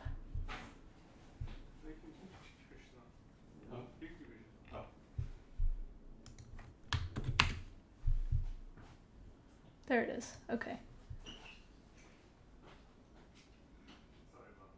To override the default app, create this file that... Okay, sorry, I haven't done this one before. Only uncomment this. Is this all I need? I'll take it. Oh, and then I would need to export that. Just copying and pasting. Sorry, I see questions. 100% pizza guy. Is writing tech blogs worth it? Will I get noticed by my employers? It's definitely worth it. You should do it. I highly recommend it. Okay, yeah, so I copy and paste it, and then I think everything is still working, so that's good. And then I've added my global CSS imports, so that's set up. And now for actually using the CSS, oh, I have to restart the development server if I do that. Okay. Great. Now it's... Yay! Okay, great. Awesome. Okay, we've got that going. And then in that case, I'm going to also import fonts and stuff as well. Great. Cool. Oh, I'm glad. This is fun. Okay. And we need to import the Google font as well. It keeps showing me how to import it with this, but I want to do it with JavaScript. Can I, is the question. I could do, actually, I'm going to do style.jsx global. I can import it in there. Sorry, this is a lot of me clicking around figuring out what the heck I'm doing. We will get this done together. Oh no, wait, it's in the header. This. Copying. Great. Now we're going to do stuff.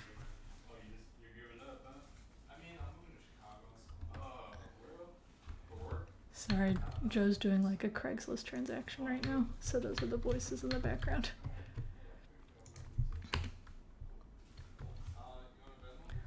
Let's see, you'll need to use @imports or link. Yeah. Did I go to college? Yes, I have a CS degree. Style.jsx. And then in here we do the thing. I'm gonna put, that in there. And then I want to make it global, which is just putting that extra attribute right here. Global.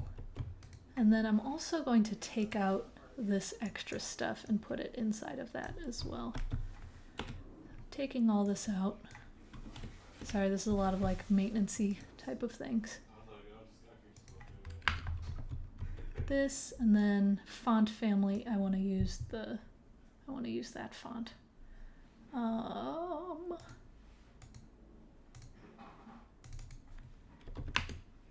That one.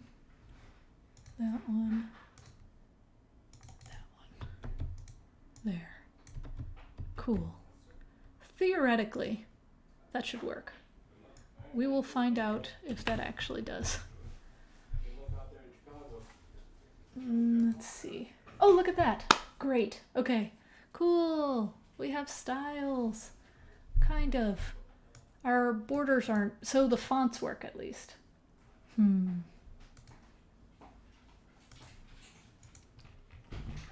But it is not actually going across. Am I misunderstanding how global works in Next? Let's find out. Styles.jsx. Global styles.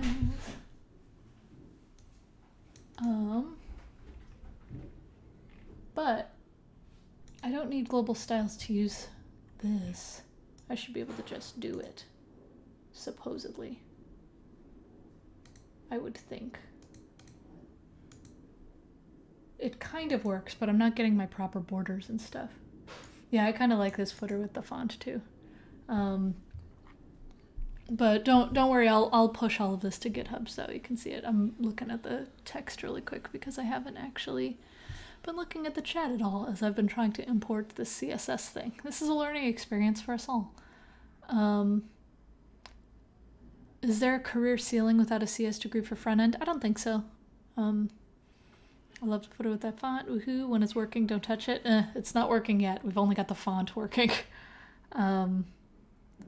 Enough people learn from themselves. You just got to put in the time. It's true. A lot of the front end stuff I know is purely from teaching myself. Cool. I think I've caught up with chat. Hey. And now the person has left my house. Okay. Let's figure out how to get the rest of these styles working.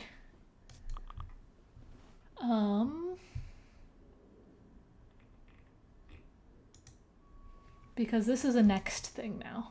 I should be able to theoretically use all the styles that were given in this extra thing right there. Have I ever done anything with React Native?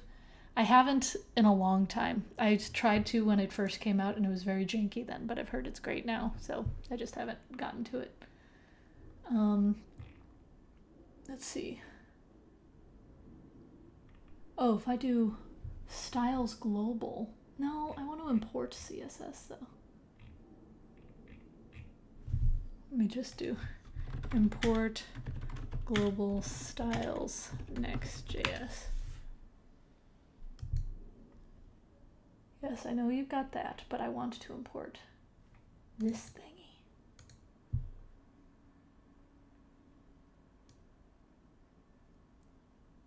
Okay, supposedly that's supposed to work, and yet it isn't. We're getting close though, because again, if the fonts work, that's something. But I think a lot of the global stuff is coming straight from this rather than from. What if I import the CSS and the style.jsx? Oh, inside of here? I could. Let me look at the README. Yeah, I could do that, actually. Good call. What if I do that instead? Oh, hey, go back. There we go. Why?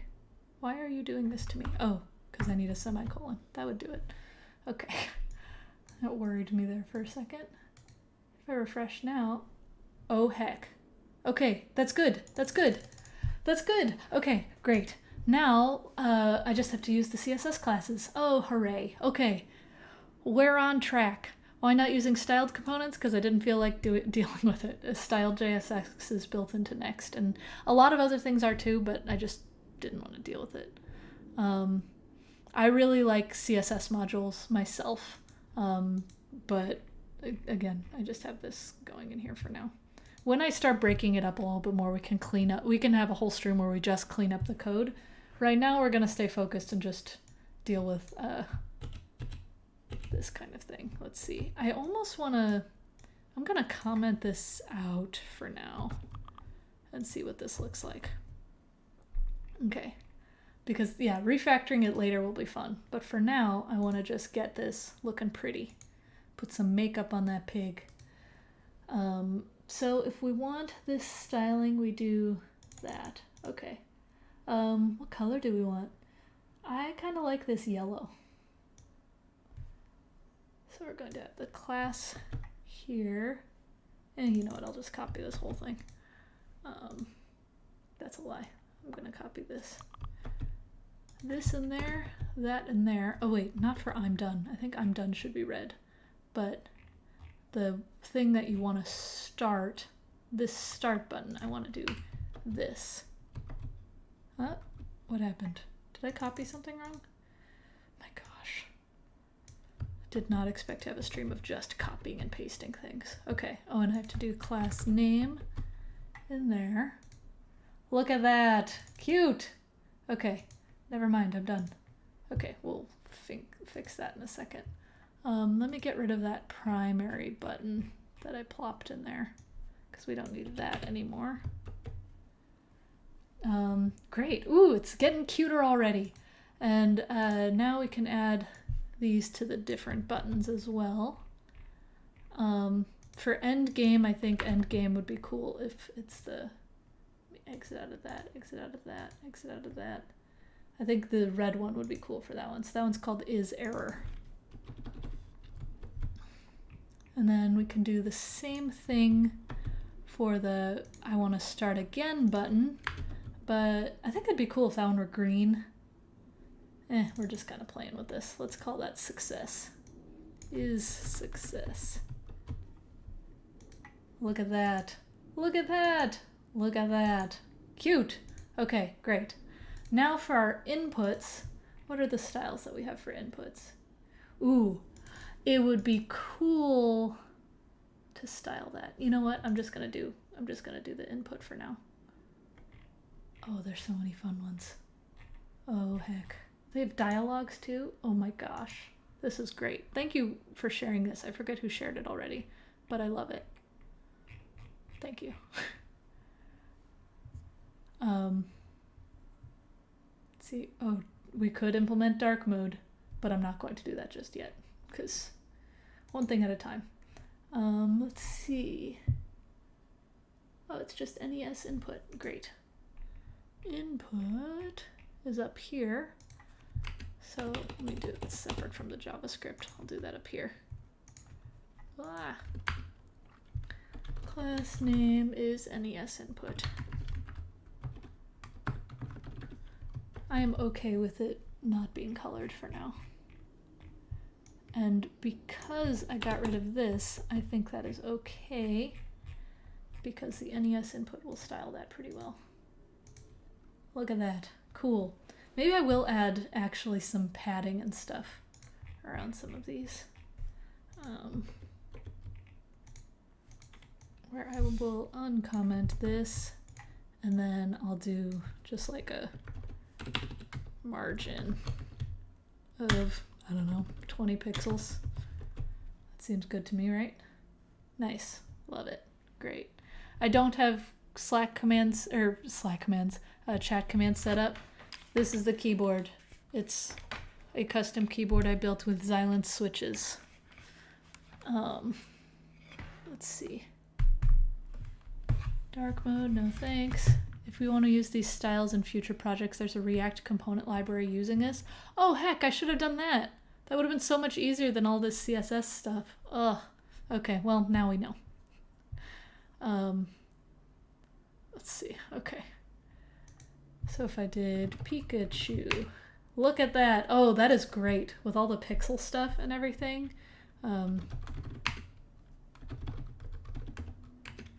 I keep using the same ones. I gotta get creative. This is so fun. Heck, this is great. You know, it'd be really cool if we put all of the Pokemon in like a Pokédex or something. That would be so fun. Oh, we should totally add battle music and sound effects. I can add like a little indicator. Also, notice the mouse now too. It's a little hand. Oh my gosh.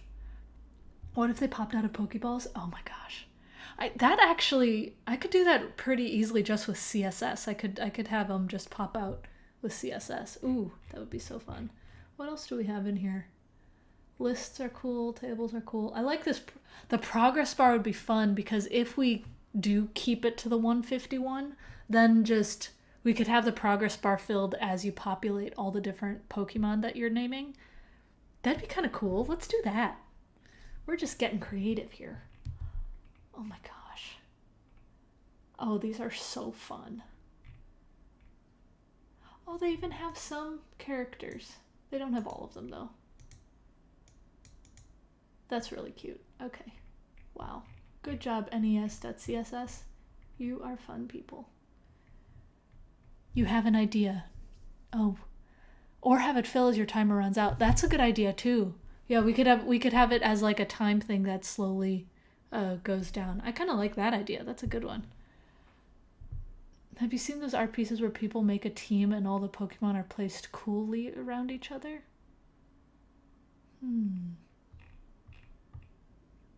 Sprites, oh, like placed around.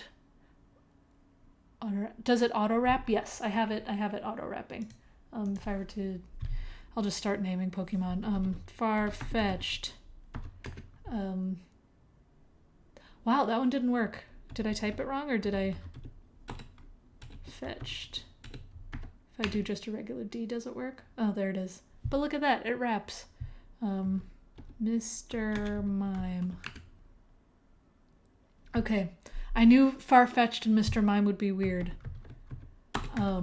Because those are the ones that have funky characters in their names. If I just do Mr. Mime as all one, does that work? No, what is Mr. Mimes in the API call? Okay, 1 second. Poke API. We've got to figure out the problem because that's significant. Documentation. The Pokemon. I don't know how, would it be Mr. Dash Mime? Dash. Mr. Mime, where are you? While we wait, I'll throw that in there. Okay, how do we pass Mr. Mime into this API? Is there a list of things? Maybe just a space? Yes, spaces weren't working. I'll try underscore. Mr. Mime? No. Dang it. Come on. Let's see. Resource list? Could that be it? I wonder if I could just search on this site. Or wait, GitHub. If it's on GitHub, then chances are the data is in here. I'm just gonna look up MIME and we'll see what comes up. Don't want MIME types. Mr-MIME. There it is. What the heck? I wonder if it's because I don't have it populated in my little JavaScript here.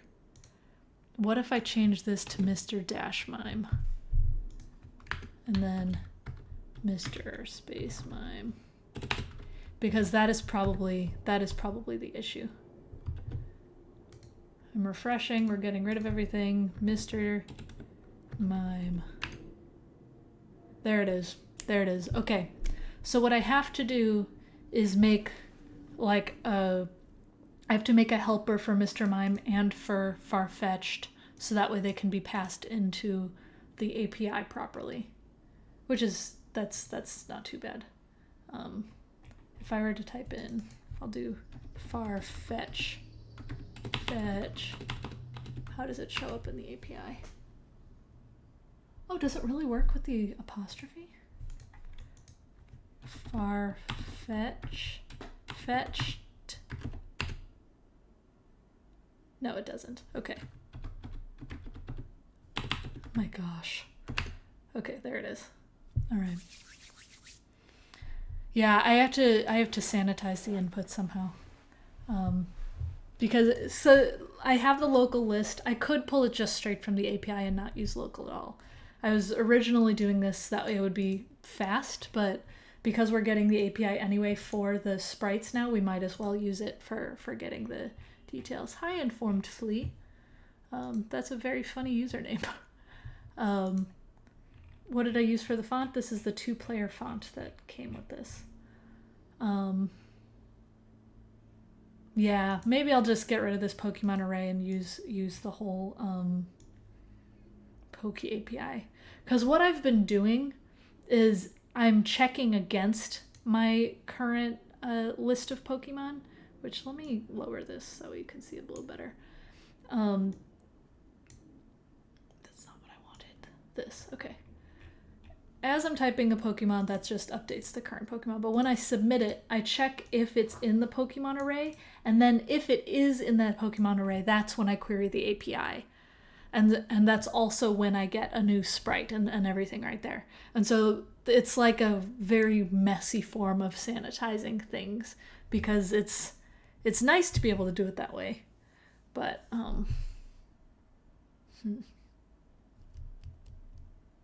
to think. I could add like a little bit of I could just, I think Mr. Mime and Farfetched are the only ones with funky things in their names in the first generation. And so for these two, I could just have like an if statement for them. Maybe it makes sense to show a list of Pokemon when you're typing it. I mean, it's a game. You don't want the list of Pokemon to show up because you want to be able to have your score at the end. So I disagree with that. Hey, J Cubed. But yeah, that would defeat the purpose of the game. The local list definitely, like, it does speed up some things. Red checks, no. But yeah, I could just do like, if it includes Pokemon, then I could have just a little if statement that cleans it up.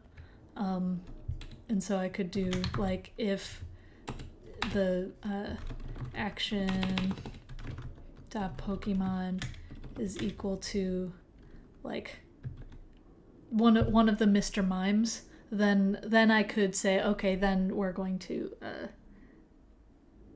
update the action dot Pokemon to be something else. That could work. It's kind of gross, but this is like the only little way of validating the input. Nidoran and Nidoran, that's a good point. How does the API do it? Nidoran. It actually has the symbol? Oh no. Oh wait, -M. That's how.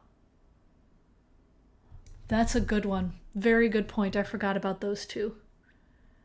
I did not get my Amazing Rainbow Art set yet. Okay, so it does a -M and a -F for those. We almost just have to have instructions for the players. Because what we could do, we could just not deal with sanitizing at all just yet and do it later. But what we could have is some kind of instructions and be just like, if it's supposed to be the female version, do -F, male version -M. If there's spaces or special characters, just have a dash. It's not clean, but it could work.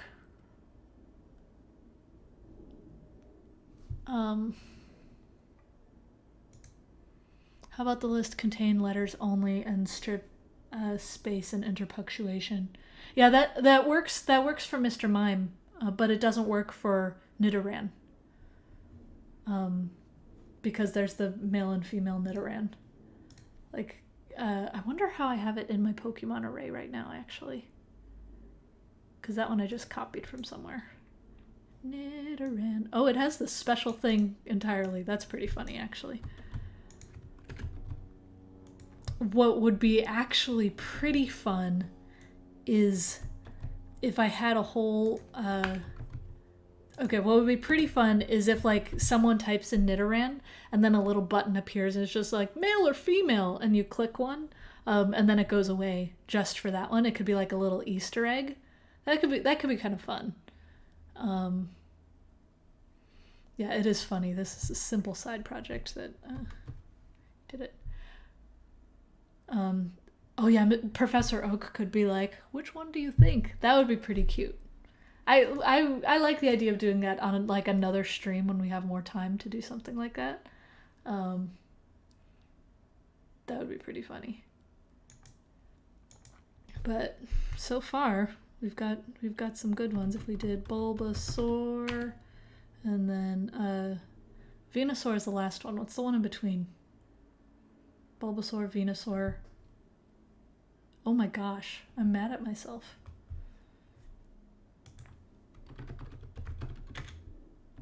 Venusaur, Ivysaur, that's the one in between. Ivysaur, Venusaur, Charmander, Charmeleon, Charizard, Squirtle, Wartortle, Blastoise. This is so fun. This is pretty fun. So also thank you for noting the Ivysaur. I appreciate it. Okay, great. Well, and then we can throw in, you know, whatever Pidgey and stuff, and it should work. So I'm glad that we got to styling. Also, why didn't Pidgey work? That's how you spell Pidgey. Are you kidding me? Why aren't you working?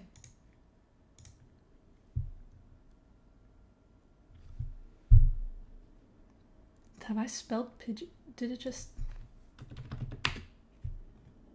Okay, poop makes sense. Ditto. Wow, I must spell Pidgey wrong.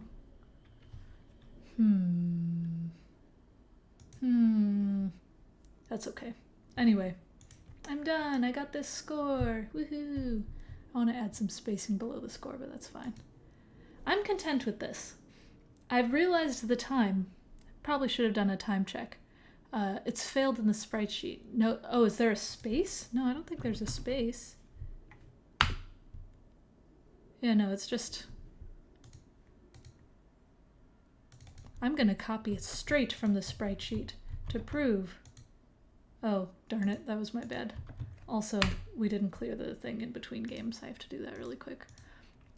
Whenever you finish the game, the guest Pokemon needs to be an empty array.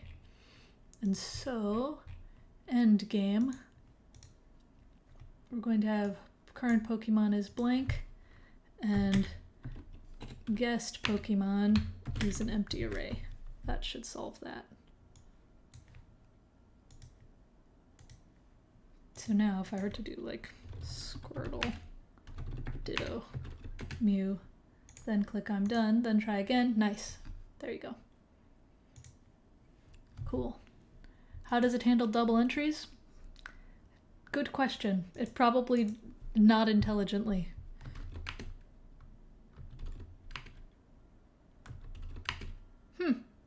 well, that's a bad sign in general. Hopefully I'm not getting rate limited. That is totally a possibility. Ditto. Did I take care of that case? Oh, heck. I shouldn't have. Gerrymander. Ditto again. Yep, there you go. We got duplicates. Okay.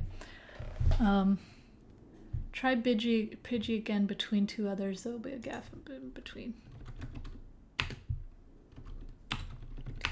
Yeah, no, Pidgey is failing for some reason. And I don't know why. That doesn't make sense. Is the API call going through?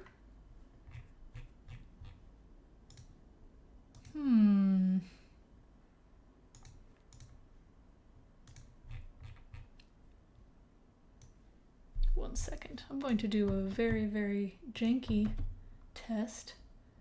And if I do ditto, then we get this data. If I do Pidgey, we do get this data. Something's going awry, and I don't know what. Nothing is, yeah, it's definitely the sprite sheet's fault.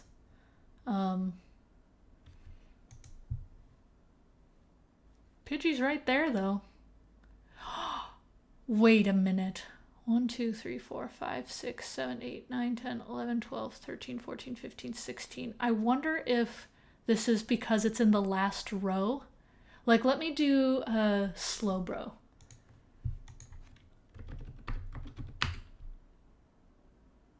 Look at that. It's an off by 1 error. Hey! Hey! Yep, okay. Great.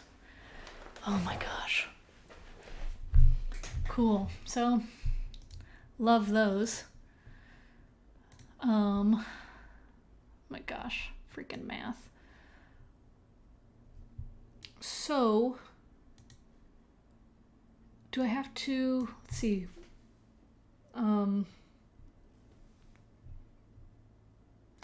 hate doing math while streaming because it's not hard, but it's something that just keeps happening. So right now, if I were to do, what is Pidgey's number?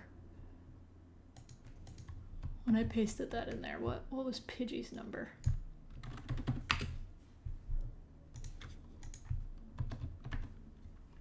$16. Thank you. So Pidgey's number is 16. When I get 16, that's math.floor 16.5 by 16, which is 1.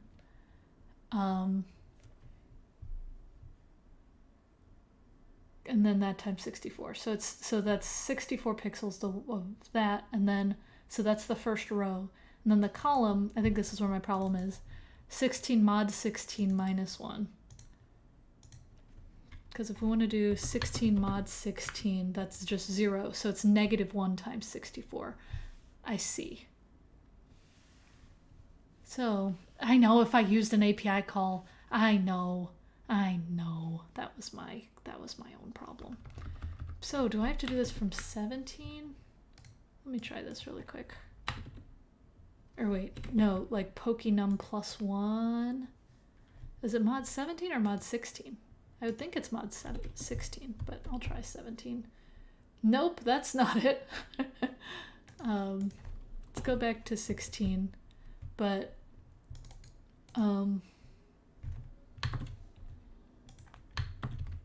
Pokenum plus 1. No, that's not it either.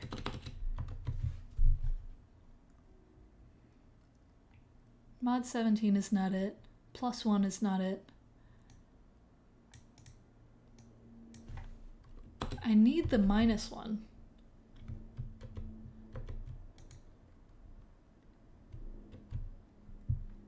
Mod 15? No, that wouldn't be it either because we, again, the problem is that the other ones are right. Yeah, maybe if the number is negative, return 0. Wait. Because wait, hang on one second. If it's 15 mod 16, then we get 15. But then when it's 16 mod 16, then we get that. So if Pokenum mod 16 is, we need it to be 15 because we need this to be 16 basically.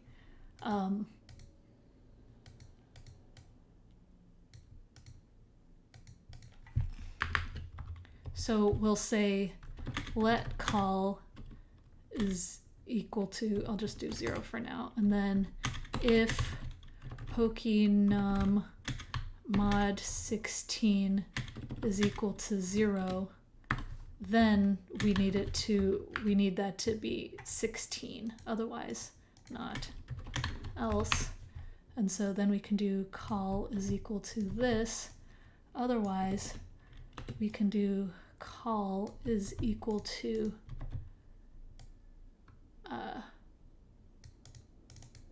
it's just Pokenum, right? I think. Oh, Pokenum. I think that might be it. So we still get that, but then when we do Pidgey, no! Okay, but what is it getting? Oh, it's doing the one after that, Okay, then it can just be Pokenum, right? Maybe? No, that's not it. Okay, at least we're getting some. I think we're getting close though. No. It's Pokenum mod 16 minus 1 mod 16. Oh heck. Okay, I'm gonna try what you just did, Bears Beats. Pokemon mod 16 minus 1 mod 16. But that doesn't, because then that'll be -1 mod 16.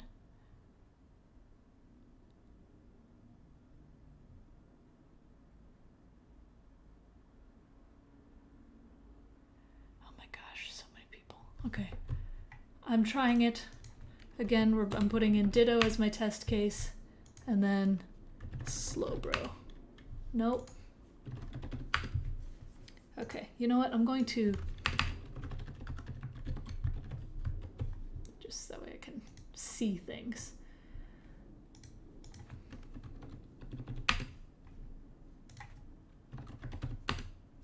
See, that's getting -64. That's not what we want. Good try though. Because we want that to just be, what if it's just Pokenum times 64? Did we try this one already?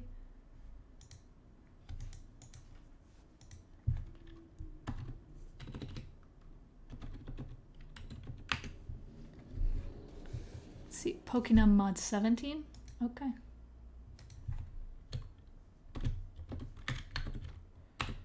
I'm just kind of trying, my brain does not work on math when I'm streaming. I'm sorry. Normally I'd be just writing pen and paper and doing it. Yeah, I don't think that's it either. We would see it change.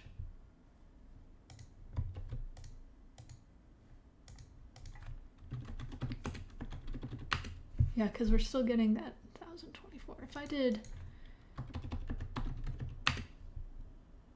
okay, so we're still getting the stuff before it. It's just that last row. And with Beedrill, we're getting 896. And so we want it to be 896 plus 64, which is 960. And so what we need to do is we need to make Pokenum, this is where we get algebra E. We need Pokemon num, which is 16, to be 960. 960 divided by 64 is 15, and so what if we just did Pokenum minus 1? But I don't know if I like that, but that might be it.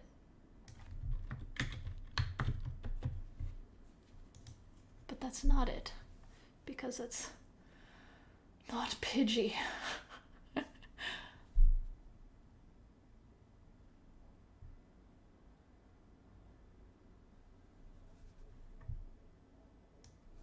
I'm going to copy some of your attempts. This is a test of all of your math, too. Oh, so close, but that is not it. That's Pidgeot.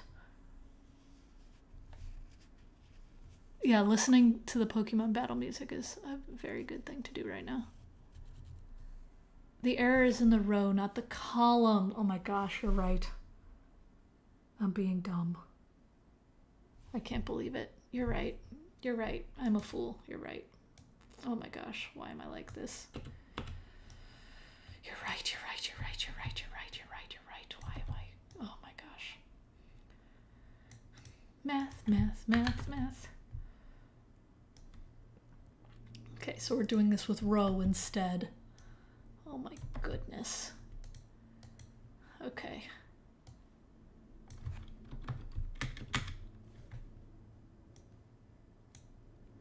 And actually, whatever. I'm just gonna do this for now. Okay, and so don't yell at me yet. I'm just gonna do this for a second. Because you're right. You were right.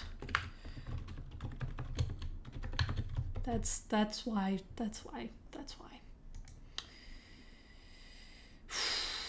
Okay.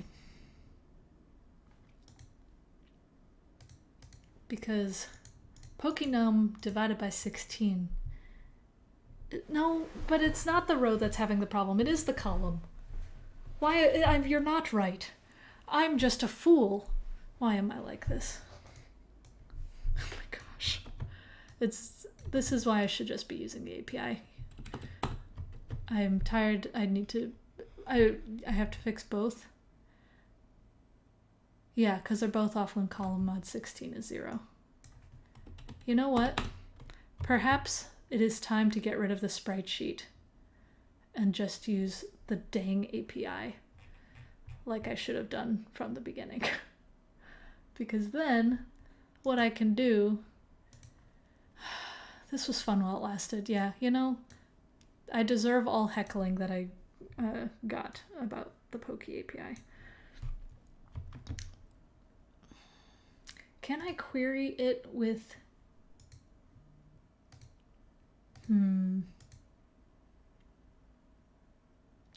don't like making an API call for every single sprite. It upsets me.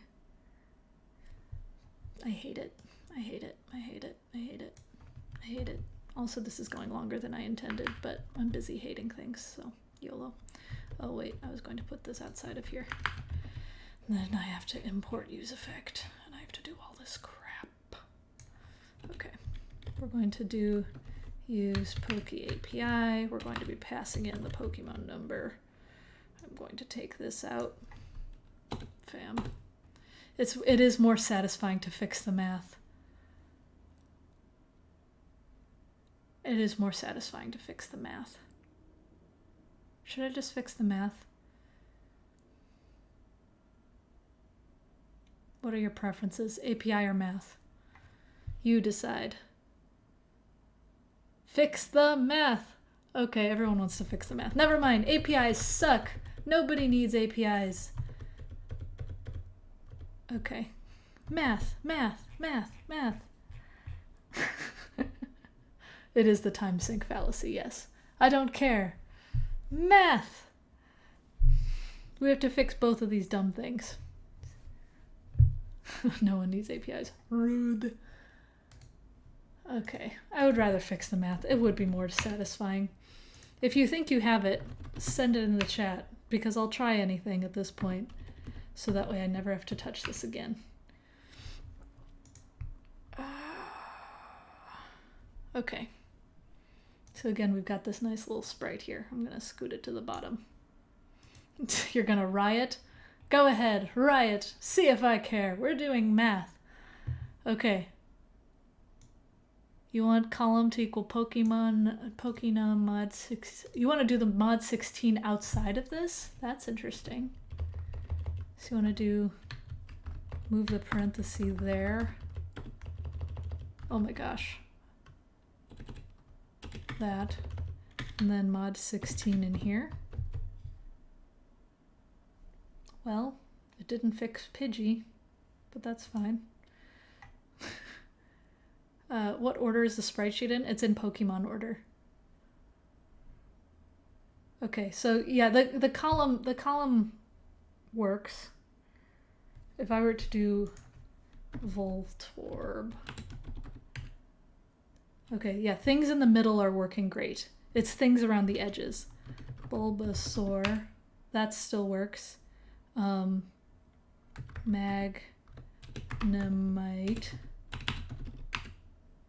Okay, things along the left are working great. Are things on the bottom working great? Zapdos. Okay, cool. But again, this is supposed to be a Pidgey. So the column isn't right on the far right side. I'm going to, ooh, this one will be weird. Articuno. That one, it's probably just going for this empty thing right here right now. And then I'll do Rhyhorn as well. Okay. Oh wait, Rhyhorn works. Oh wait, this is Rhydon. That's why. Okay. Cool. So we have a few things that need to be fixed and that they're all on the right side. Oh wait, let me get Mew. Okay, so bottom row works. The bottom row works just fine. It's just the far right column. The far right column is going one level below and it needs to go one level up. And so we could say if Pokenum mod 16 is equal to 0, then the row number, you do row minus 1. I could do something like that. Pokenum mod 16 is equal to 0, then row minus minus. Nope, that's not it. Oh wait, not minus 1, it's minus 64. Minus equals 64. Heck! Yes! I am so happy! Is that it? Is that it? I think that's it. APIs suck. Math rules. That's the lesson of today. Oh my gosh. Oh my gosh. Okay, what if I did Rhydon? Rhydon. Freaking. Oh my gosh. Slow bro. Oh my goodness. I'm so happy. And let me make sure that other things work. They should work, because Bulbasaur still works. Charmander.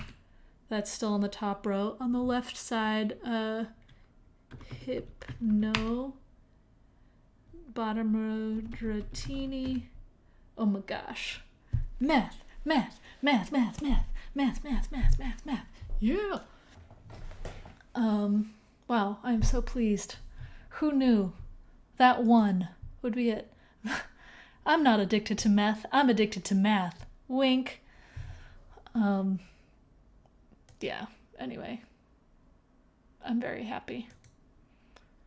I probably could clean this up, but I also kind of like this. If off by 1, add 1. Dare. I don't do drugs. A won't have an attitude. And look at that. We got a score of 15 too. Woohoo. But yeah, time check. We are almost at 3 p.m. Pacific. I have been on here for a while. And also, is it blurry on your end? Because it's blurry on my end when I look at the stream and I can't tell if that's my fault. Oh wait, it's totally fine. That's just me being dumb. Devs take pre-made functions or APIs for granted. Learning math is something, yeah, math is fun. Great. An API call would fix the blur. Okay, yeah, we have to fix duplicates. What I could do is not populate, but it's a time check. We've been doing this for too long, but it's so fun. And also I have a blog post to write and I don't really feel like it. I would rather do this instead. But I could do if Pokemon array includes action.pokemon and that Pokemon is not already in the guest Pokemon. Then we will add it to the score. Oh, oops, I scrolled too much. Let me just minimize this. Man, we got some styling done today. We fixed some errors today. I'm pretty happy with how far we got. This is exciting. Yeah, you know what? You're just gonna get a -1. State.guest Pokemon. And state.guest Pokemon does not include action.pokemon.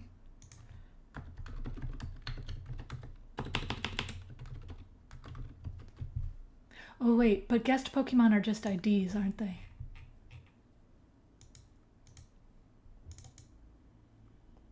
Most recently submitted, we pass that in because we populate guest Pokemon with things that we've already done. Yeah, oh darn it. Guest Pokemon is just IDs. I could penalize somewhere else. Yeah, you know what? Let's do this another day because that should be theoretically easy. I'm running out of time. But anyway, how often do I stream? I try to stream every Thursday, sometimes more. We'll see. Wow, love this math. Okay, hang on 1 second. I'm going to deploy this really quick so that way you can see it. Git status, git add pages. Man, we did a lot today. Oh yeah, we gotta add package.json too. Git add pages, git add package lock.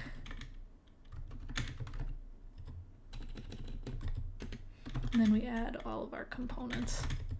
Nope. I gotta add some aliases to this computer.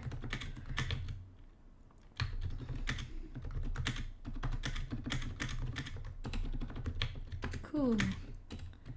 If you would like to see this game on your own computers without having to recreate it from scratch, it's at github.com/Cassidy/typinggame, and I am pasting it in the, yeah, famous last words, should be theoretically easy.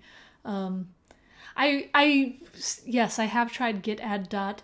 I don't do that because I have accidentally added things that should not have been added before, and so even if it's on a personal project or I am adding everything, I always do it manually because I have built that habit. But anyway, typing game, it's building right now on Netlify, and so it should be public soon. Oh, look at that. We got a Lodash fix. I don't care. Sure. Thanks, Dependabot. I don't even use Lodash. Whatever. Anyway, it is being built on Netlify, so when it's done building, you'll be able to go to typinggamestream.netlify.app. Right now, that's the old version of the game. Look how boring that is. But when it's done building, we'll get all the pretty styles and stuff, and that'll be loaded right on there. And if you'd like to clone it yourself, you can click this Deploy to Netlify button. That'll Git clone it to you, and it'll deploy it to its own live site, which you could do for free. Alex has a suggestion for fixing the if statement.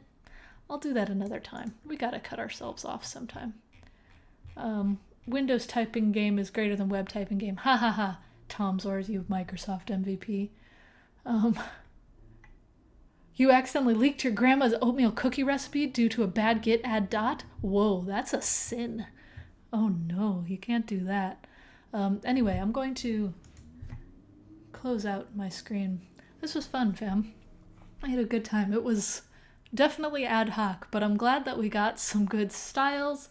I'm glad that we fixed some little bugs in there, even though my brain was melting a little bit on very basic math. I'm glad that we shunned APIs for all of eternity.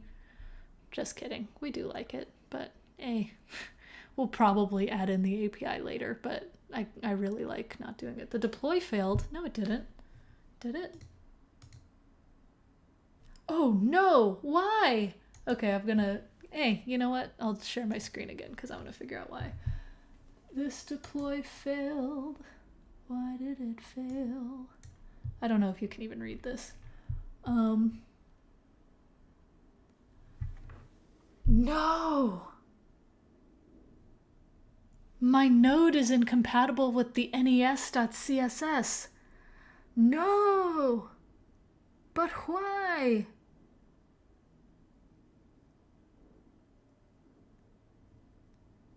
Oh, dang it. That's dumb. You know what? That's a pull request to nes.css that I might make because it should not be incompatible with the latest node. That is silly. I'm sorry that it failed. I'm very, very sad about that. Well, because it's just the node running on Netlify itself. I'll fix it. I'm sorry that that's not deployed. That's annoying. I could just grab the CSS, but that's kind of stealing. Like, by using their library, then at least the developers know that they made it, you know? I don't want to just steal their styles. That's so weird that it's not... It expects an older version and not a newer version. I'll poke around with it. If anything, I'll tweet that I have made pull requests somewhere. But, what can you do? Oh, thanks for liking the qual. Anyway, team, thanks so much for hanging out. I had a very good time. Can I just import the CSS lib using a CSS import? That's what I did, but it's importing from the local that I npm install. So I guess if they do have it hosted, I don't know if they have the CSS hosted on a CDN separately. Yeah, they do, but it's not... I'll try it. We'll see. But anyway, fam, this was fun. Yeah, there might be some Node Sass stuff. I think that actually is it. Node Sass, that's the bane of my existence sometimes. But anyway, team, it's a good time. I will set up chat commands and things. And sorry, URLs are blocked. But can I change my build node version? But I don't really want to. I want to use the latest node for stuff. But y'all don't post links in the chat. It's not going to work. If you'd like, you can send it to me on Twitter. You can send it on Discord if you'd like to join our Discord. If you'd like to find me elsewhere, I'm at Cassadoo. If you go to Twitter, GitHub, CodePen, Patreon, all kinds of things. I'd love to see you on any of those platforms. Thank you so much for joining in. Discord link is through Patreon, patreon.com/Cassadoo.